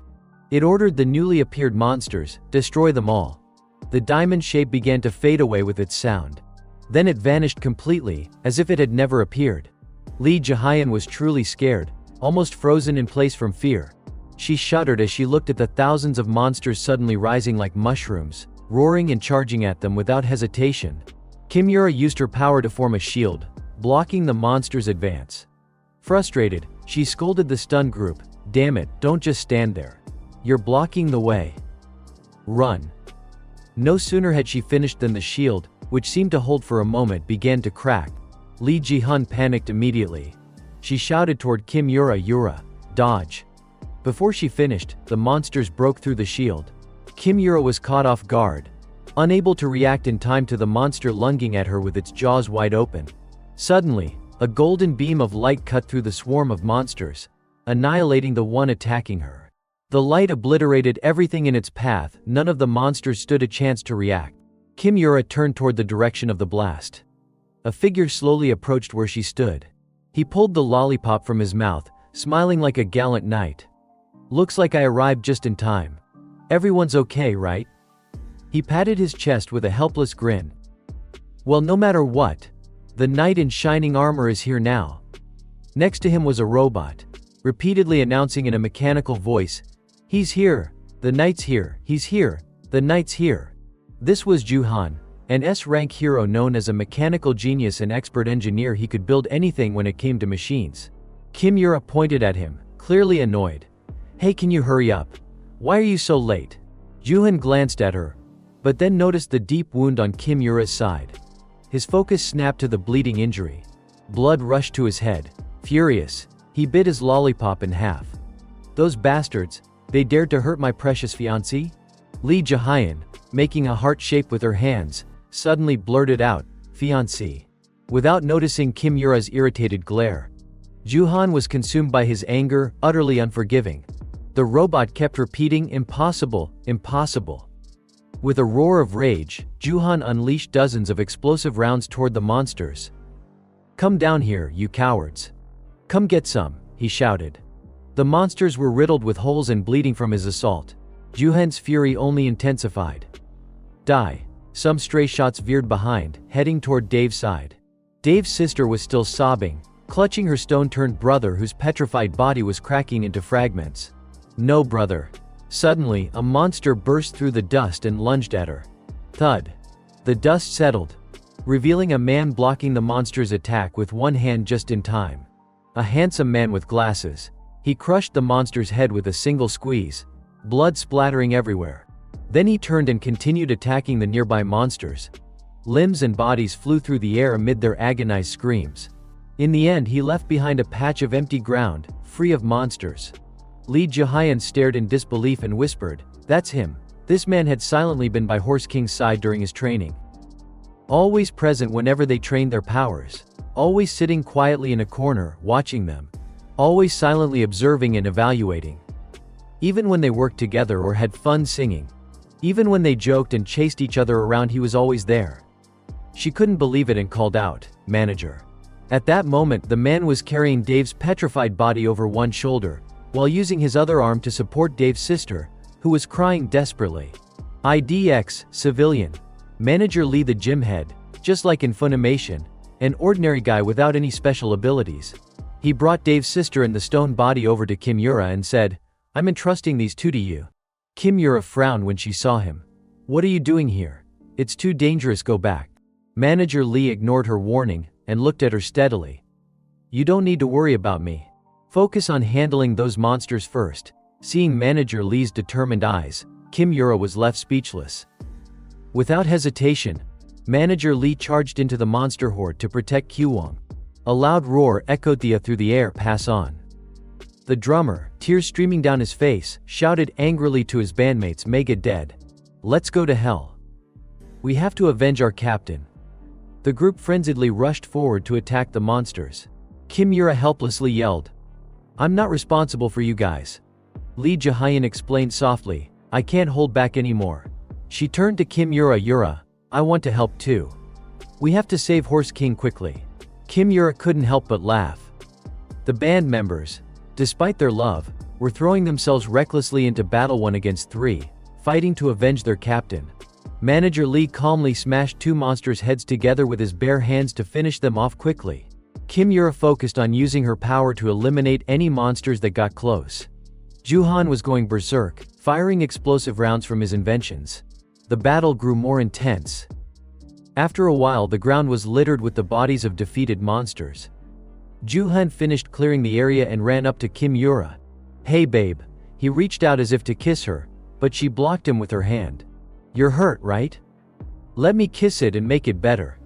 Lee Jahan looked on, genuinely curious about their interaction. "Babe? Is he your boyfriend?" she asked. Kimura stopped Juhan and explained, "Shut up, no he's not, I swear." Suddenly realizing something was missing, Juhan asked, "By the way, where's that guy? The one with the horse face?" He pointed toward the group, but it wasn't enough. Meanwhile, somewhere else deep in a dark forest, a clear, shimmering lake lay peaceful amid the trees.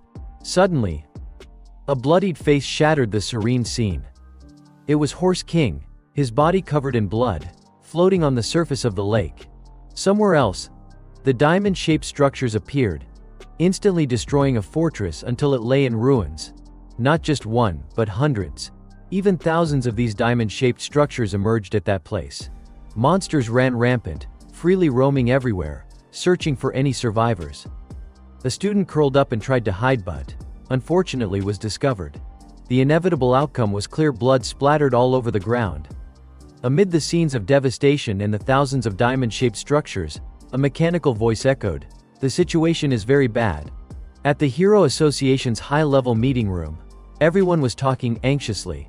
Monsters are invading worldwide simultaneously. At this rate, in 1 month humanity will. An opposing voice interrupted, "Invasion?" At this point, it's more like extermination. Another voice questioned the crowd, "So the harvest has been moved up?" The voice hesitated, suspicious. Could there have been a leak? Immediately, another voice reassured, "No, no. The harvest is still proceeding smoothly. They're just destroying everything in front of them. It seems they haven't realized yet. But there is something troubling me. This time they're commanded by a general. If this continues, Earth will be destroyed. It will slowly break down into fragments." This was the concern shared by the group. They had to make a decision. "We can't delay any longer. How are the current test subjects?" A series of data about the test subjects appeared for inspection. Someone asked, "U-168 is still incubating." The supervisor reported, "Black is monitoring U-168, but there's an issue." This was a cause for worry. "If the League finds out about this, we might have to consider ending the alliance altogether." So they dared not act rashly. Suddenly, one person changed the subject. "Hey, it's Sunday today. Shall we order food first?" The conversation abruptly shifted. Meme, all restaurants are closed today anyway. Elsewhere, a white dove flew swiftly behind the monsters. Suddenly, it slammed into an invisible shield in the sky. It crashed hard and died instantly, catching the attention of a monster. Two monsters conversed in their language. "Did you find anything?" "No." So they decided to move on. "Let's go to another area." "Okay." The two monsters vanished suddenly. A building was suddenly transported and appeared, brought by some kind of high-tech robot. Inside, Kimura's group was gathered. She clenched her teeth in frustration. "Are you kidding me?" She crushed her communication device. The city's in chaos, and the association can't even answer their phones. "No wonder I want to quit." Lee Jae-hun was treating Kyuwon and looked puzzled. "There's no warning at all. I don't know what's going on with the association." Then she shyly apologized to Kyuwon. "Sorry. This is all I can do for now." He smiled hearing her words. "What are you talking about? Thanks to you we all got treatment, Jae-hun." Kyuwon gently stroked the cat in his arms and asked her, "Besides, that little guy, there's nothing you can do. Even though I tried my best to treat him, he still isn't recovering." Juhan opened the door and stormed in, complaining, "It's all because of that damn horse-faced guy." The robot following him echoed, "Horse face, horse face." Lee Jae-hyun turned around and greeted him. "Juhan." She asked Juhan in surprise. "That fast? How are the others from Mega Dead doing?" He irritably scratched his ear. "Don't worry, I hid them well." The robot chimed in. Yeah, Juhan complained. "But those grown men were crying so pitifully my ears are still ringing." Kimura cut him off. "Wait, what's going on? Why is it all because of him?" Juhan immediately wiped away his calm expression, and like a fanatic desperate to kiss, answered her. "Oh, the story is," looking at the little cat on Kyuwon's lap, he explained. "That cat is called a heteromorphic." Lee Jae-hun looked puzzled. Heteromorphic? Juhan didn't know much more than she did. "Yeah, I don't really understand either how that guy got one when they're so rare. But heteromorphs aren't just ordinary pets. They're creatures that share everything with their owner's feelings, even pain. More precisely, they're inseparable.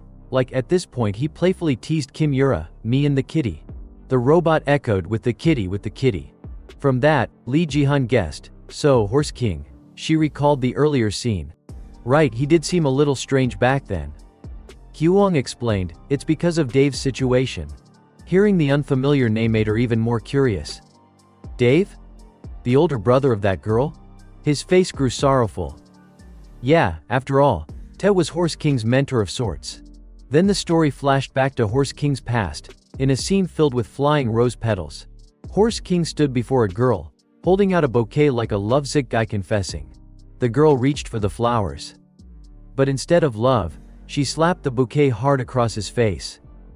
She looked at Horse King crying on the ground, scolding, You disgusting creep, don't ever show up in front of me again. He wept bitterly. It's always like this. No one ever understands my true feelings. Fine. Then I won't love anymore. Never again. Before a second passed, a cute girl appeared and lifted his spirits. Love, she will love me he. But the next scene shocked Horse King. A man with a terrifying face but two lovely girls by his side spoke harshly. Go to hell. Yet the girls blushed shyly. Don't be like that, haha, you're so funny. Horse King couldn't understand it. What? Girls like him even though he looks like that? That's impossible. No way. That guy's a master flirt. Immediately Horse King knelt before that man, making him jump and say, "Huh." He bowed his head and loudly declared his wish, I want to be loved too. Please teach me. The two girls looked at him with disgust. What's wrong with him? Gross. Let's just ignore him. Horse King patiently endured their words, hoping that man would help him fulfill his wish. Unlike his own terrifying face, that man apologized to the girls. Sorry my little adorable tunes, this date is over for today. Then he knelt on one knee before Horse King's tear-streaked, miserable face. He reached out his hand to Horse King and said, Come with me, my little lamb. I'll forge you into a real man.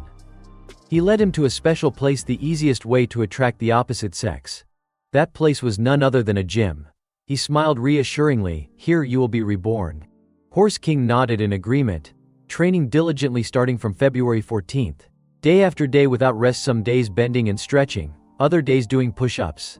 Even when tired he never stopped until July 14th. He became a training maniac, like a tireless demon. Finally Horse King transformed. His current self earned an approving round of applause from the mentor. He praised, Now you finally look the part. Horse King stared at himself in the mirror, stunned. At last, the basic preparation phase is over. Then the man handed him a set of clothes. Take this, he said. This is the final piece to make you a real man. He smiled and slipped him a spirit candy. Now go, you will be a master of love. Welcome to your day of love. Horse King obeyed, stepping out to approach a girl standing alone. He called out to attract her attention. Oh, what a coincidence. I was just passing by. The girl looked at him, eyes wide. She wore a colorful, fluffy feather jacket. Her face was painted ghostly white, lips black as night. Horse King, like a pervert, laughed loudly and said, surprised, Huh? This is the scent of a real man. Only one woman has the privilege to enjoy it, and that's you. The girl was left speechless, confused, staring at him like he was crazy. That was the horrifying scene Horse King couldn't stand even while unconscious. Ah, stop it. Damn it, please you idiot. Horse King slowly sank into the lake, drowning in his own memories. The man he had revered as a master of seduction was shocked to hear of his failure. What? You failed. He couldn't believe it. You failed my plan. The one with a 100% success rate. What the hell is wrong with her? I don't believe she wasn't affected by you. Horse King hung his head in despair. What am I supposed to do now? I can't go on. The man wiped away the bizarre makeup from his face. No, something's wrong here. This is the ultimate technique, tested by over 30 women with a perfect score of 200 out of 100 over the last 10 years. Impossible. So where's the mistake? Beneath the ugly makeup was a stunningly handsome face, radiant and brilliant enough to make many men jealous. That face belonged to Dave. Horse King stared blankly at his true reflection. He laughed mockingly, as if drugged. Dave looked confused. Why are you laughing? That question made him laugh even harder. Ha ha ha. Horse King lunged forward, grabbing Dave's shirt. You bastard. Dave looked innocent, confused. Huh? What's wrong? Horse King, furious to the point of tears, shouted curses, You damn fraud. I'm going to kill you. Dave tried to calm him down. Calm down please. Horse King snapped back immediately. Calm down my ass. You're a fraud. How do you know everything, huh? Dave grew more and more puzzled. Huh? Horse King was beyond angry, yelling right in his face, Shut the hell up, you son of a. Horse King was tormented by a nightmare, thrashing beneath the water. Stop, please stop. His voice echoed through the forest. Run. Kyuwon wiped away tears, mourning and thinking about Horse King. He wondered how Horse King must have felt losing Dave. Lee Jahan, hearing the story, muttered angrily. Was there even a moment in that whole story where Horse King really cared about Dave? Kim Yura was busy stopping Juhan's passionate love, but still reminded everyone. Anyway, Horse King is seriously not okay. We have to find him. Juhan calmly crushed her hopeful thoughts. How can we find him? We don't even know where that horse-faced guy is.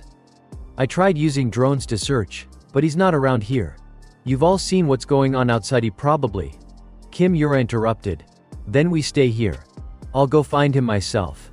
She cried as she spoke. If something happens to him, then. Lee Jahan turned to Juhan. Is there no other way? Juhan rubbed his forehead in frustration. I'm a genius, not a god. Suddenly, a door slammed open. Kyung's face twisted into a grimace at the sight of who entered. A seductive voice interrupted their conversation. Hey, anyone here ordering some love? Heart King appeared, surrounded by fluttering pink petals. I'll gently soothe all your wounds, he said to them. Lee Jahan looked confused as she stared at him. Heart King noticed the group and wondered aloud. Why is everyone just hanging out here? 2 girls and a kid? Heart King raised an eyebrow, clearly annoyed. How strange. I was just following the scent of a man desperate for love. It can't be that my senses are broken. Yuhan was surprised by Heart King's sudden appearance. Huh, how did you get in here? I covered the whole building with 3D images. Heart King smiled proudly. He's surprised. No one and nothing can hide from the power of love. Suddenly, his heart-shaped hair, like a radar, started vibrating. He wondered, oh, what's going on with the radar?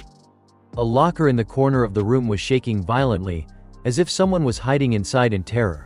Kyung panicked. Peeking through the locker door crack. No one appeared outside the door. Suddenly, Heart King's face appeared right in front of the crack, staring at Kyung inside. So you were hiding here too. He happily opened the locker door and lunged at Kyung. My tough-hearted man, he said, causing Kyung to scream out in despair. In the eyes of the other 3, Kyung was mercilessly drained both physically and mentally by Heart King. Suddenly, as if remembering something, Lee Jahan's eyes flashed with a spark of insight. She immediately called out Heart King. Hearing his name, he turned back, holding whatever he had in his hands.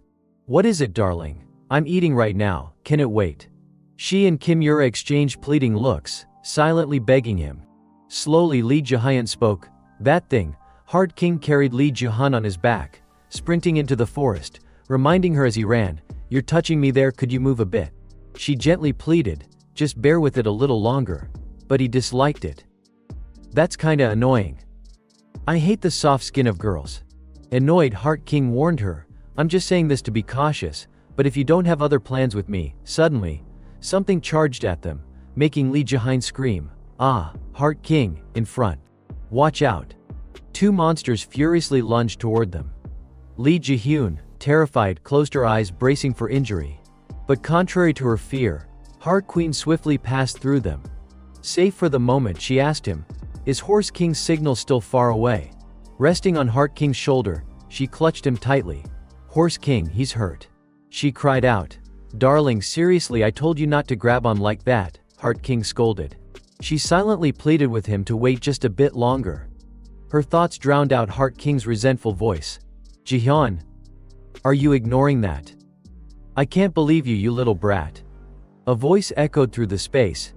Enjoying yourself, are you? Horse King was forced to open his eyes, confused. Huh? His legs were sinking into a slimy pool of water. The voice continued, I asked, are you really enjoying this? Then it shifted into a mocking tone, haha, what's this? Now you're some kind of superhero? Huh? Feeling the water beneath his feet, Horse King shuddered, trembling as he covered his face. Oh my god, is this blood? The voice rang out again, full of arrogance. Already getting cocky, aren't you? He looked around in panic, searching for the source of the voice. What the hell is this thing, spreading terror and making such a disgusting show? The mocking voice answered once more, alpha male, huh? Yeah right, what a joke. Suddenly, a person emerged from the blood-red pool beneath his feet. The pale, ghostly skin of this figure, combined with their sudden appearance right in front of him, made Horse King jump in fright, his face paling. The voice came from that ghastly figure. I can't even bear to watch this, you arrogant, lying bastard.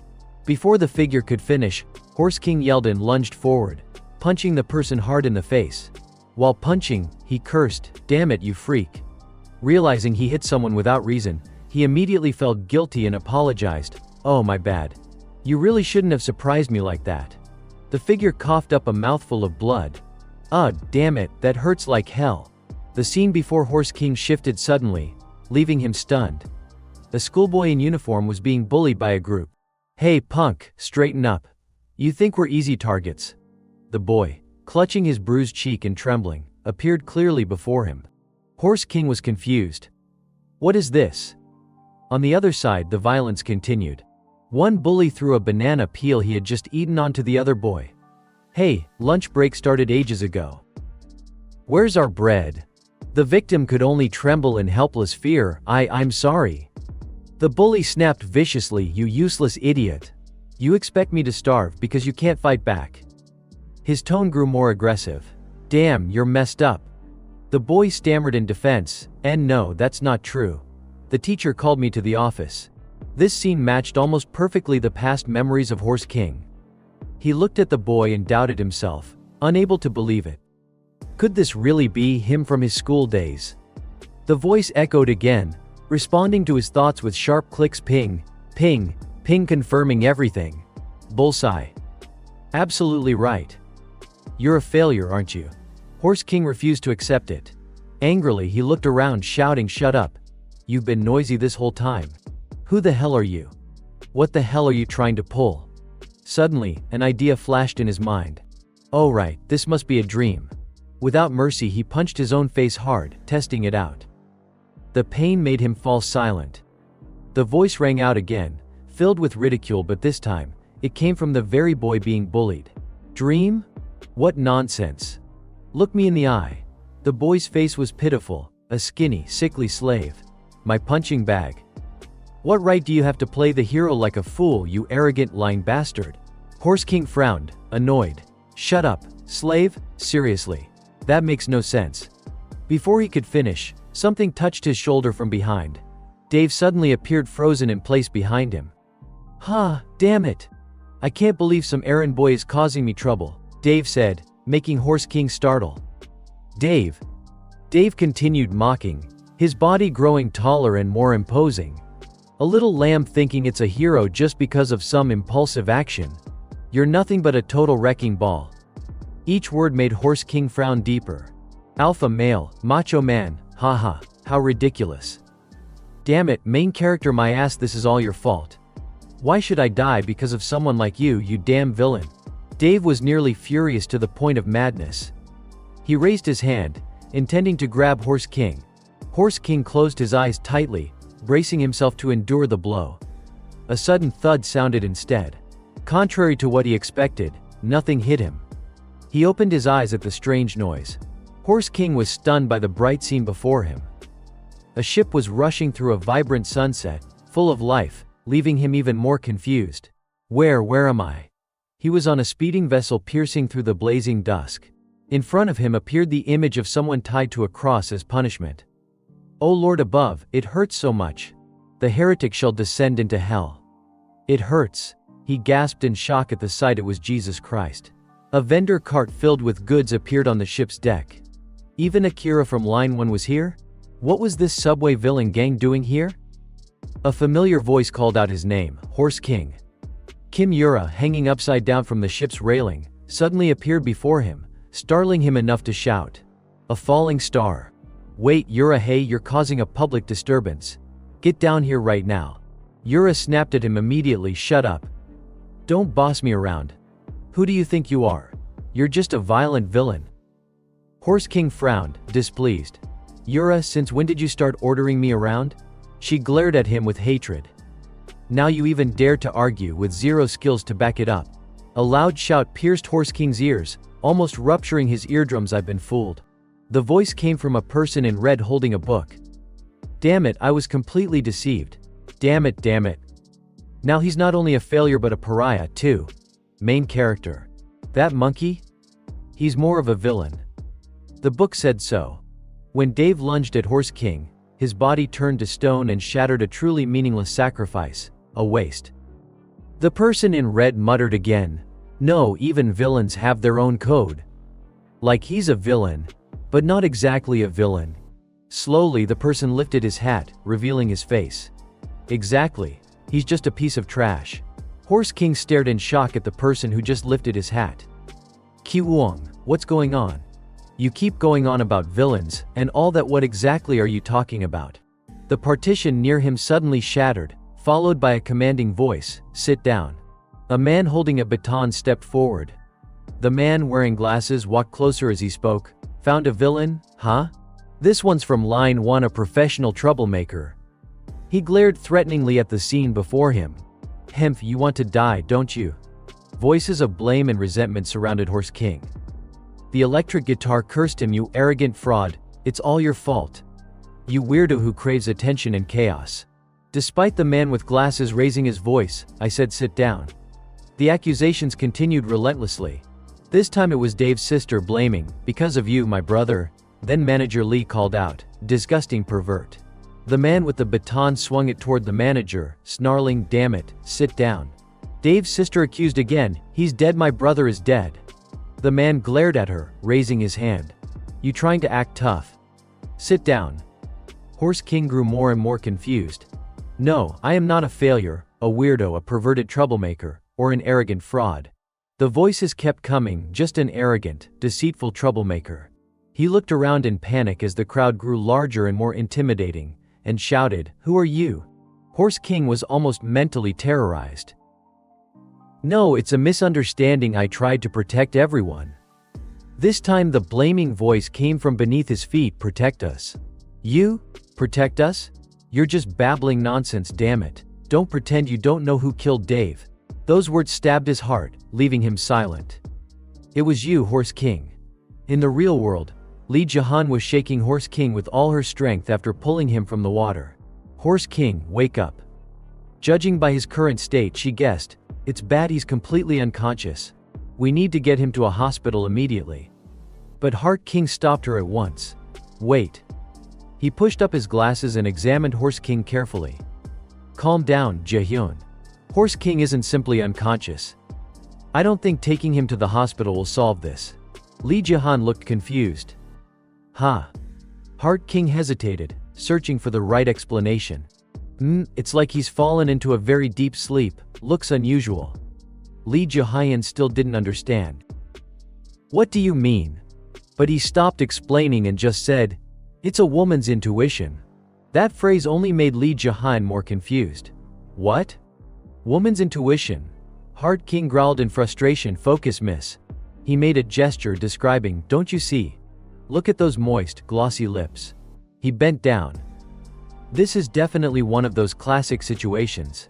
Heart King wiped his mouth and explained. This is where the prince was cursed by an evil witch and fell into a Kes sleep, and the only way to wake him up, he puckered his lips and moved closer to Horse King, is with a princess's kiss.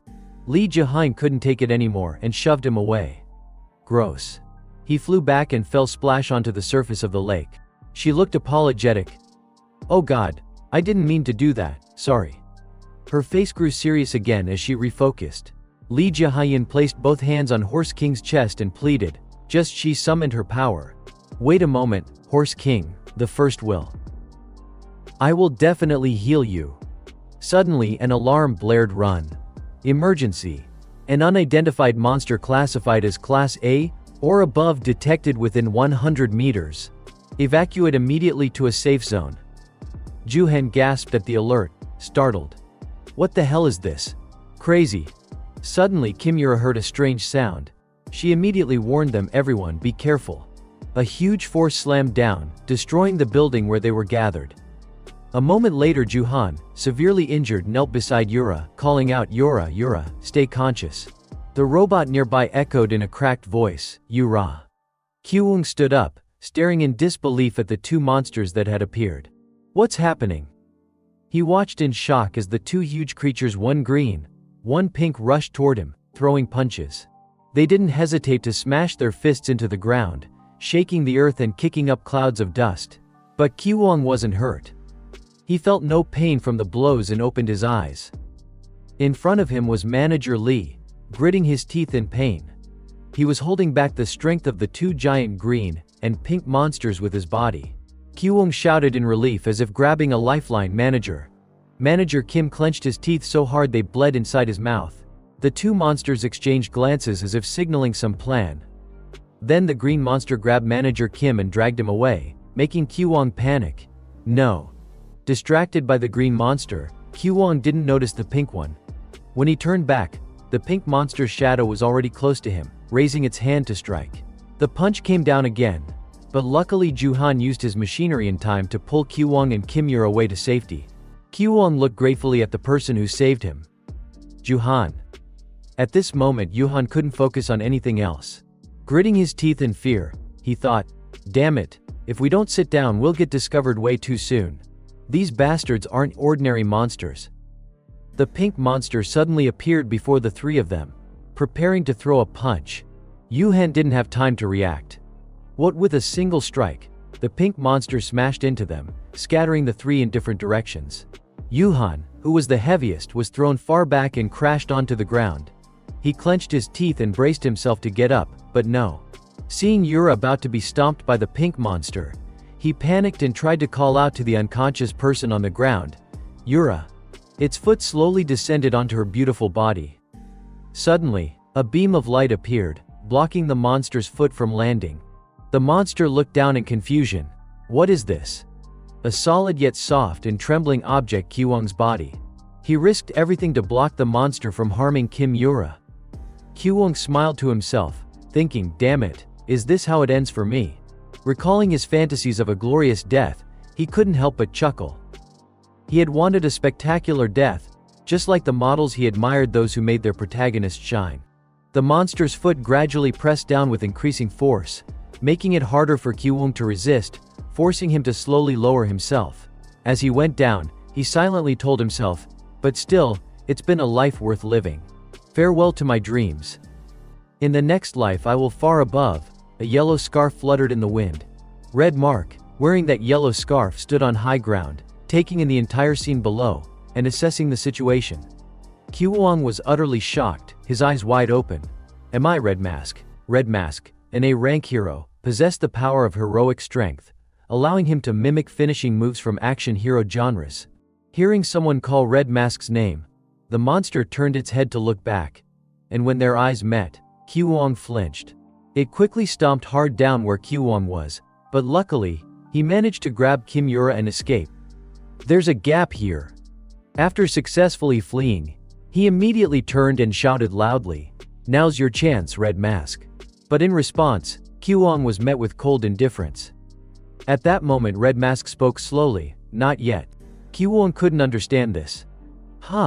He had to fight off the monster while trying to make sense of Red Mask's words. Due to his distraction for just a few seconds, Kyuwon took a powerful punch from the monster. He was hit so hard his face twisted, and was thrown far away. Then Red Mask suddenly spoke again, Camera 1. A young man holding a camera replied from somewhere, Camera 1, got it. Great shot. Then another voice chimed in, Camera 2 is also ready and excellent. And the footage from Camera 2 is focused right on Kimura, looking her worst. After receiving the updates from the camera crew, the director began speaking. Alright, the drone is ready. Starting the countdown. Watch closely this weird behavior of his. Kyuwon was very curious, wondering what is he doing. The director's voice continued. Prepare to act in 10 seconds, Red. Get ready. The cameraman began counting down, 10, 9. Meanwhile, Red Mask, having just had his costume adjusted by the staff, was focused on the countdown. 8. Someone next to him suddenly said, ready. But he objected, not yet. While Red Mask was still preparing, Kyuwon's group was being relentlessly beaten by the monsters. They punched and kicked, but Red Mask was still standing there, striking a pose. The cameraman aimed the camera at Kyuwon and exclaimed, "Oh, great expression." On the camera screen, Kyuwon's miserable face was captured vividly. The cameraman then directed, "Now let's try to look a bit more desperate, shall we?" At that moment, Kyuwon suddenly recalled a painful memory. It was right after finishing filming. Cut. Good job. The director had praised Red Mask enthusiastically. Wow, Red Mask's acting skills are really improving. Red Mask, upon hearing the compliment, immediately became smug. Of course. Suddenly, Red Mask's gaze shifted downward. The corners of his lips slowly curved into a smile. Ah, you did well too. Looking at the person kneeling at his feet, bruised all over, made him feel even happier. Your expression is fantastic. It's been a long time since I got goosebumps like this. Hearing Red Mask's words, Kyuwon wanted to say something like, but was cut off. Thank you. No. It's precisely because of these trashy villains that heroes can shine brighter. This remark left Kyuwon dumbfounded. Seeing this expression on his face, Red Mask laughed heartily. Just kidding. A dramatic victory of justice over evil, surely the audience will love it. Then Red Mask stood up and left, not forgetting to turn back and wave to Kyuwon. Work with me again next time, so I can shine even more. With that, he decisively walked away, leaving Kyuwon battered and bruised. Alright, show everyone that justice will prevail. But Kyuwon didn't care about any of that. He was filled only with admiration for Red Mask, the message of hope. So cool. At that very moment, kids eagerly awaited a dream scene. 5 seconds left, hurry up. 3, 2. As the last second hit. 1. The cool image of Red Mask appeared. The kids excitedly cheered, here he comes. Confidently he strode forward, reassuring the people, don't be afraid. Red Mask won't let anyone die. Meanwhile, the monster was closing in on him. But Red Mask easily recognized that whenever someone is in danger, no matter where, he would fly there. He quickly landed, confidently declaring, to protect even one more person today, I will keep fighting. Suddenly, hot gusts of wind surged around Red Mask. He laughed loudly with excitement. Fast as lightning, the righteous hero Red Mask has arrived. Before Red Mask could finish introducing himself, an angry voice shouted, you bastard. Kyuwon erupted in fury, his voice harsh as he cursed, damn it, you idiot. What the hell are you doing? The cameraman noticed Kyuwon's expression and was startled. Is something wrong? Kyuwon yelled, you bastard, I'm going to drown you in the sewage. When will you wake up? No, even sewage is too good for you, you fraud. Your arms are weaker than dried fish. You can't even lift medium weights. Then what's the point of eating so much chicken? Die, all of you die. If you die, I'll die too. I'll kill you all.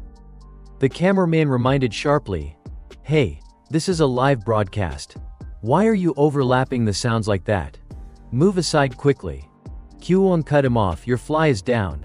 Embarrassed, the cameraman bowed his head. Sorry, that was an accident during the livestream. Taking advantage of the moment, Kyuwon gave him a strike. The cameraman's head collided with Kyuwon's knee, and the camera flew out, crashing loudly. People around murmured in surprise. Camera number 3. What happened to that guy? Isn't he supposed to be a good citizen? Kyuwon now wore a sly smile. Citizen, huh? His face transformed into that of a demon. Dream on, you fools. Now all of you bow down. The real villain has arrived. Another cameraman backed away in fear. Red Mask, excited, said, wait a minute, isn't that face? The one with the green mask trembled. It's him, the legend who never shed blood or tears. The man in the black cloak shouted, the universe's most worthless demon king, the disgrace of humanity. Red Mask's camera spoke up, maybe we should pause the live stream for a bit. He tried to intervene, he's even more devious than the monsters. The camera seemed confused. Red Mask explained, a villain who dares to threaten the film crew? That's a good shot. I know him, he's the one who's only good at one thing, taking hits. This scene will look great on camera. With that, he returned to his hero duties. You can't stop, you cowardly villain. Kyuwon stuck out his tongue. Of course I'm cowardly because I'm the villain. Juhan lay sprawled on the ground, bewildered, thinking, what the hell is going on? What nonsense is he talking about? Red Mask applauded. Good. That's how a villain should be. Now get lost. With that, he fired a laser beam. Kyuwon dashed out from behind Red Mask, planning to attack from there. But Red Mask saw through the plan immediately, told you. Caught. Kyuwon grabbed the cameraman by the neck as a hostage. Didn't expect this move, huh? Red Mask's smile briefly faded. A hostage? That's really low. Kyuwon laughed loudly low. Of course it is because I'm the villain. He threw both of them far away at the same time. Take that. They crashed into something, causing a small explosion with white smoke billowing everywhere. The one wearing the red mask munched popcorn while watching. The one in the green mask chimed in, "Amazing, sir. He's even worse than us." The cameraman shouted, "Camera number 2, red mask." Red mask crawled out from the rubble, gritting his teeth. "You damn villain, in the name of justice I will not forgive you." Silently he gave a thumbs up. The cameraman recognized the signal, that means action. Red mask dashed forward at the speed of light. He smiled with satisfaction. "Villain, get ready." Kyuwong isn't any less impressive either.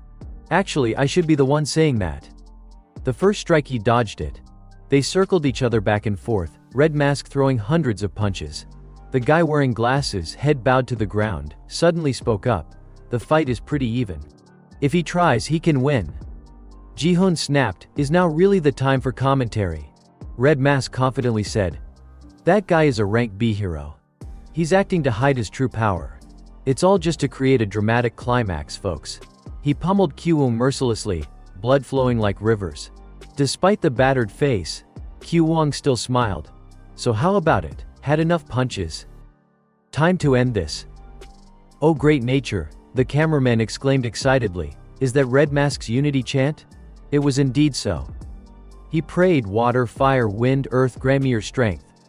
Then Red Mask combined them and shouted, "Mighty!" The cameraman finished fist. Red Mask unleashed his move. The 4 elements merged into a giant tornado. It slammed straight down on Kyuwong's body, lying badly injured on the ground. Kyuwong gritted his teeth and endured.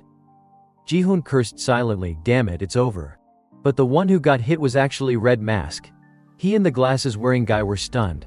Even the cameraman was equally shocked. The kids holding their phones to record were clearly disappointed. Red Mask was severely injured. And even he didn't understand why. What attacked him were the hands of 2 people. They were the one wearing the green mask and the one wearing the red mask. Because of this strange appearance, the broadcast had to be paused. Those 2 knelt down in front of Kyuwong.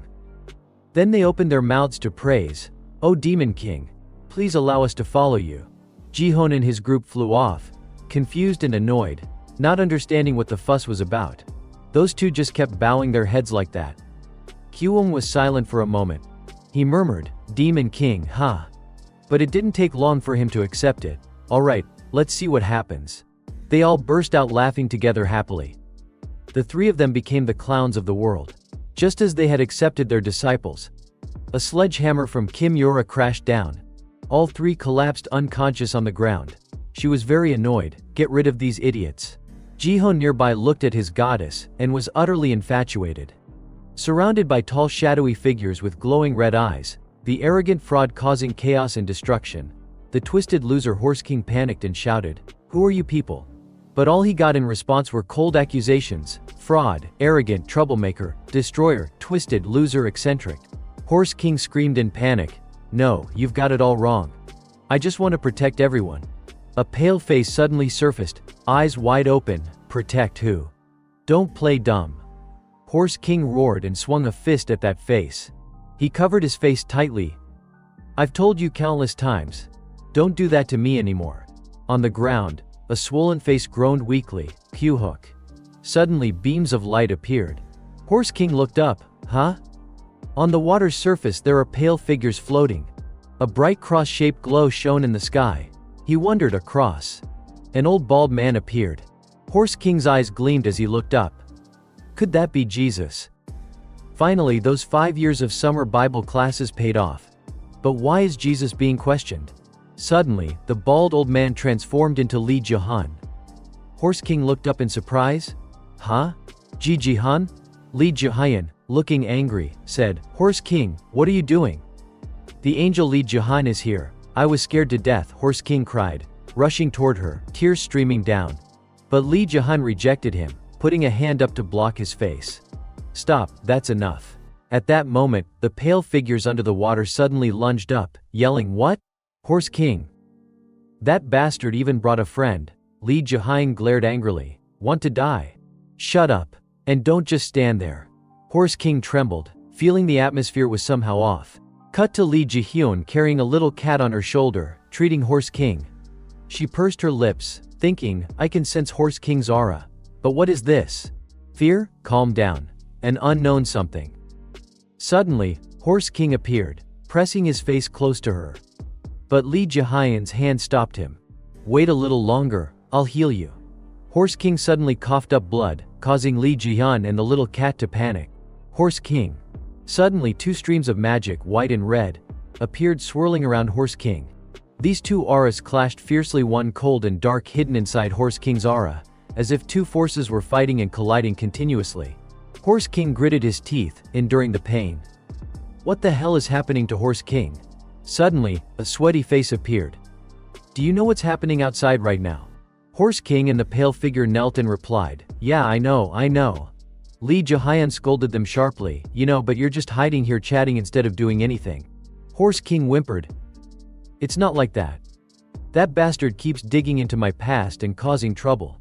The pale figure looked confused. Hey, watch your words. You're just a useless little shrimp who only talks big and causes problems. Li Jihayan snapped angrily, Enough. Horse King and the pale figure trembled on their knees as her voice echoed. All of you just talk. Why don't you handle this like real men? Suddenly a spark of electricity ran through the 2 of them. Handle it. Li Jihan smiled. If this were a showdown between 2 gym kings, wouldn't it make sense? The pale figure shouted, No way. In a blink, Li Jihayan transformed the surroundings into a gym, holding a long bar in her hands. Of course, it was the legendary 3-lift weightlifting battle. Images of big and small weights appeared. Horse King shouted, What is this? A gym. Horse King and the pale figure listened seriously as Li Jihan explained the rules. First is deadlift. The rules are simple. Each person lifts once. Each lift must be at least 10 kilograms heavier than the previous. 1 failed attempt and you lose. Any questions? Horse King hesitated. Yeah. Before anyone could say more, Li Jihan continued, No questions. Good. Now lift, damn it. She smiled cheerfully. Starting at 450 kilograms, Horse King yelled as he lifted. The pale figure panicked, What? This crazy guy starts at 450 kilograms. Horse King grimaced and shouted, I'm ending this in one go. Right after shouting, he collapsed to the ground. Li Jihayan announced, Horse King failed. Next, Pale Horse King in. Horse King was still crawling on the ground, glaring up, Hemph, even if I fail, don't let some fake like you win. As he spoke, Pale Horse King lifted the weight, making Horse King stunned. Huh? Li Jihayan happily announced, Pale Horse King wins, 1-0. Pale Horse King smiled proudly. That's because the machine lacks imagination. This is our inner world, didn't you forget? Horse King laughed, Don't act all high and mighty. I was just warming up. Next was bench press. Horse King and Pale Horse King lay down, lifting weights as Li Jihayan announced. They fiercely competed -200 kilograms. I'll double that, 400 kilograms. They took turns increasing weights -450 ki, 500 ki, 550 ki, 600 k. At 700 kilograms, Horse King proudly raised his hand as Li Jihayan announced, Horse King wins. White Horse King looked confused. This is a comic, but this is just too ridiculous. Horse King wiped the sweat off his brow, feeling proud. Better take this seriously. White Horse King replied nonchalantly. Oh yeah. Li Jihayan thought to herself, these idiots. Then she shouted enthusiastically, no more time to waste. People out there are dying slowly. Stop hesitating and start squatting. Alright, I'll show you, Horse King grimaced suddenly. What? The game ends here, White Horse King said as he strained to lift a huge barbell. How's this? 1 ton. Try to keep up if you dare. Horse King was shocked, 1 ton? This is cheating with imagination. White Horse King yelled, shut up. 700 kilos from the machine is already absurd, the level of hypocrisy is over 9,000. The weight White Horse King dropped cracked the floor beneath them. Horse King pursed his lips while Li Jihayan declared firmly, White Horse King lifted 1 ton. Next up, Horse King. Suddenly Horse King dropped to his knees. White Horse King smirked.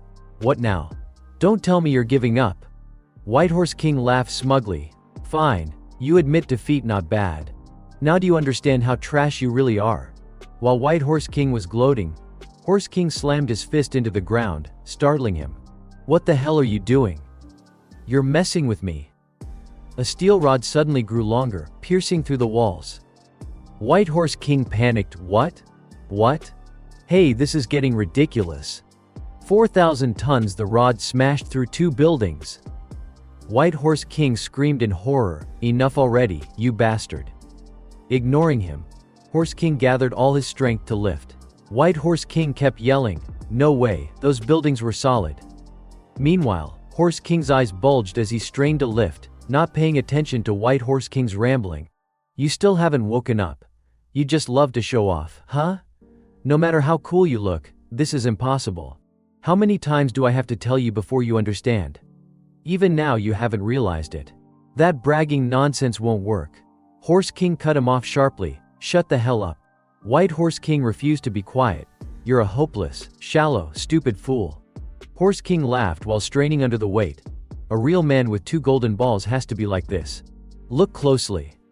White Horse King trembled. Damn, it's always like this. Wouldn't it be easier to just give up? He clenched his fists. Even Dave is dead now. At this point, Horse King slowly lifted the weight higher and answered. Yeah, it hurts and it's hard. Everyone can see how foolish I look. But what can crying and curling up change? No matter the pain, if all you do is whine and retreat, nothing changes. Horse King smiled determinedly. Instead of being pathetic, don't we just have to close our eyes and move forward? We're still young, and a bright future awaits. White Horse King suddenly snapped awake and tears fell. He cried out, you damn idiot. Stop wasting time. Get up right now. White Horse King pointed at Horse King squatting and trembling, lifting the heavy barbel on his shoulders, those cement blocks. You could lift them with ease. Horse King smiled while White Horse King kept crying and shouting, losing like this, are you okay with it? Hurry up and lift. There's no time for pity, Lee Jaehyun said as she grabbed Horse King's pants. Finish this already. She yelled while pulling at his pants. Amidst flying bricks and debris, Horse King grimaced in pain as he struggled to lift the weights while Lee Jaehyun tugged at his pants. Horse King's eyes rolled back, almost white. Sparks of electricity crackled around his legs. He strained harder, the ground beneath his feet cracking and breaking. Walls and floor began to fracture and collapse as Horse King radiated powerful, glowing energy. White Horse King screamed, covering his face, what kind of absurd power is this? The building can't hold anymore. White Horse King fell to the ground, and above him appeared a tiger holding a barbell in its jaws, lifting it up. White Horse King chuckled, now this is more like me. The building split in half, held up by Horse King, while a fierce tiger silhouette growled behind him. Cut to Lee Jaehyun, her eyes shining as she looked upward. Horse King had awakened and stood tall. Layers of skin on his legs cracked and fell off. Did you make it? Horse King smiled. Thanks, Jaehyun. I'm back now. I told you I'd keep my promise, didn't I? Lee Jaehyun blushed, lips trembling. Imagining Horse King's dazzling smile, she thought, haha, don't worry, just trust me. Her face suddenly changed color, too cheesy. When did I ever promise that? Heart King blushed, thinking, I can't resist the scent of this man anymore. I want him to be mine. Horse King suddenly turned serious, looking back with the little cat. The scene shifted to a forest. The battle on the other side wasn't over yet. Cut to the grim face of Commander 5. Those parasites are still alive. We're facing them with wounded people.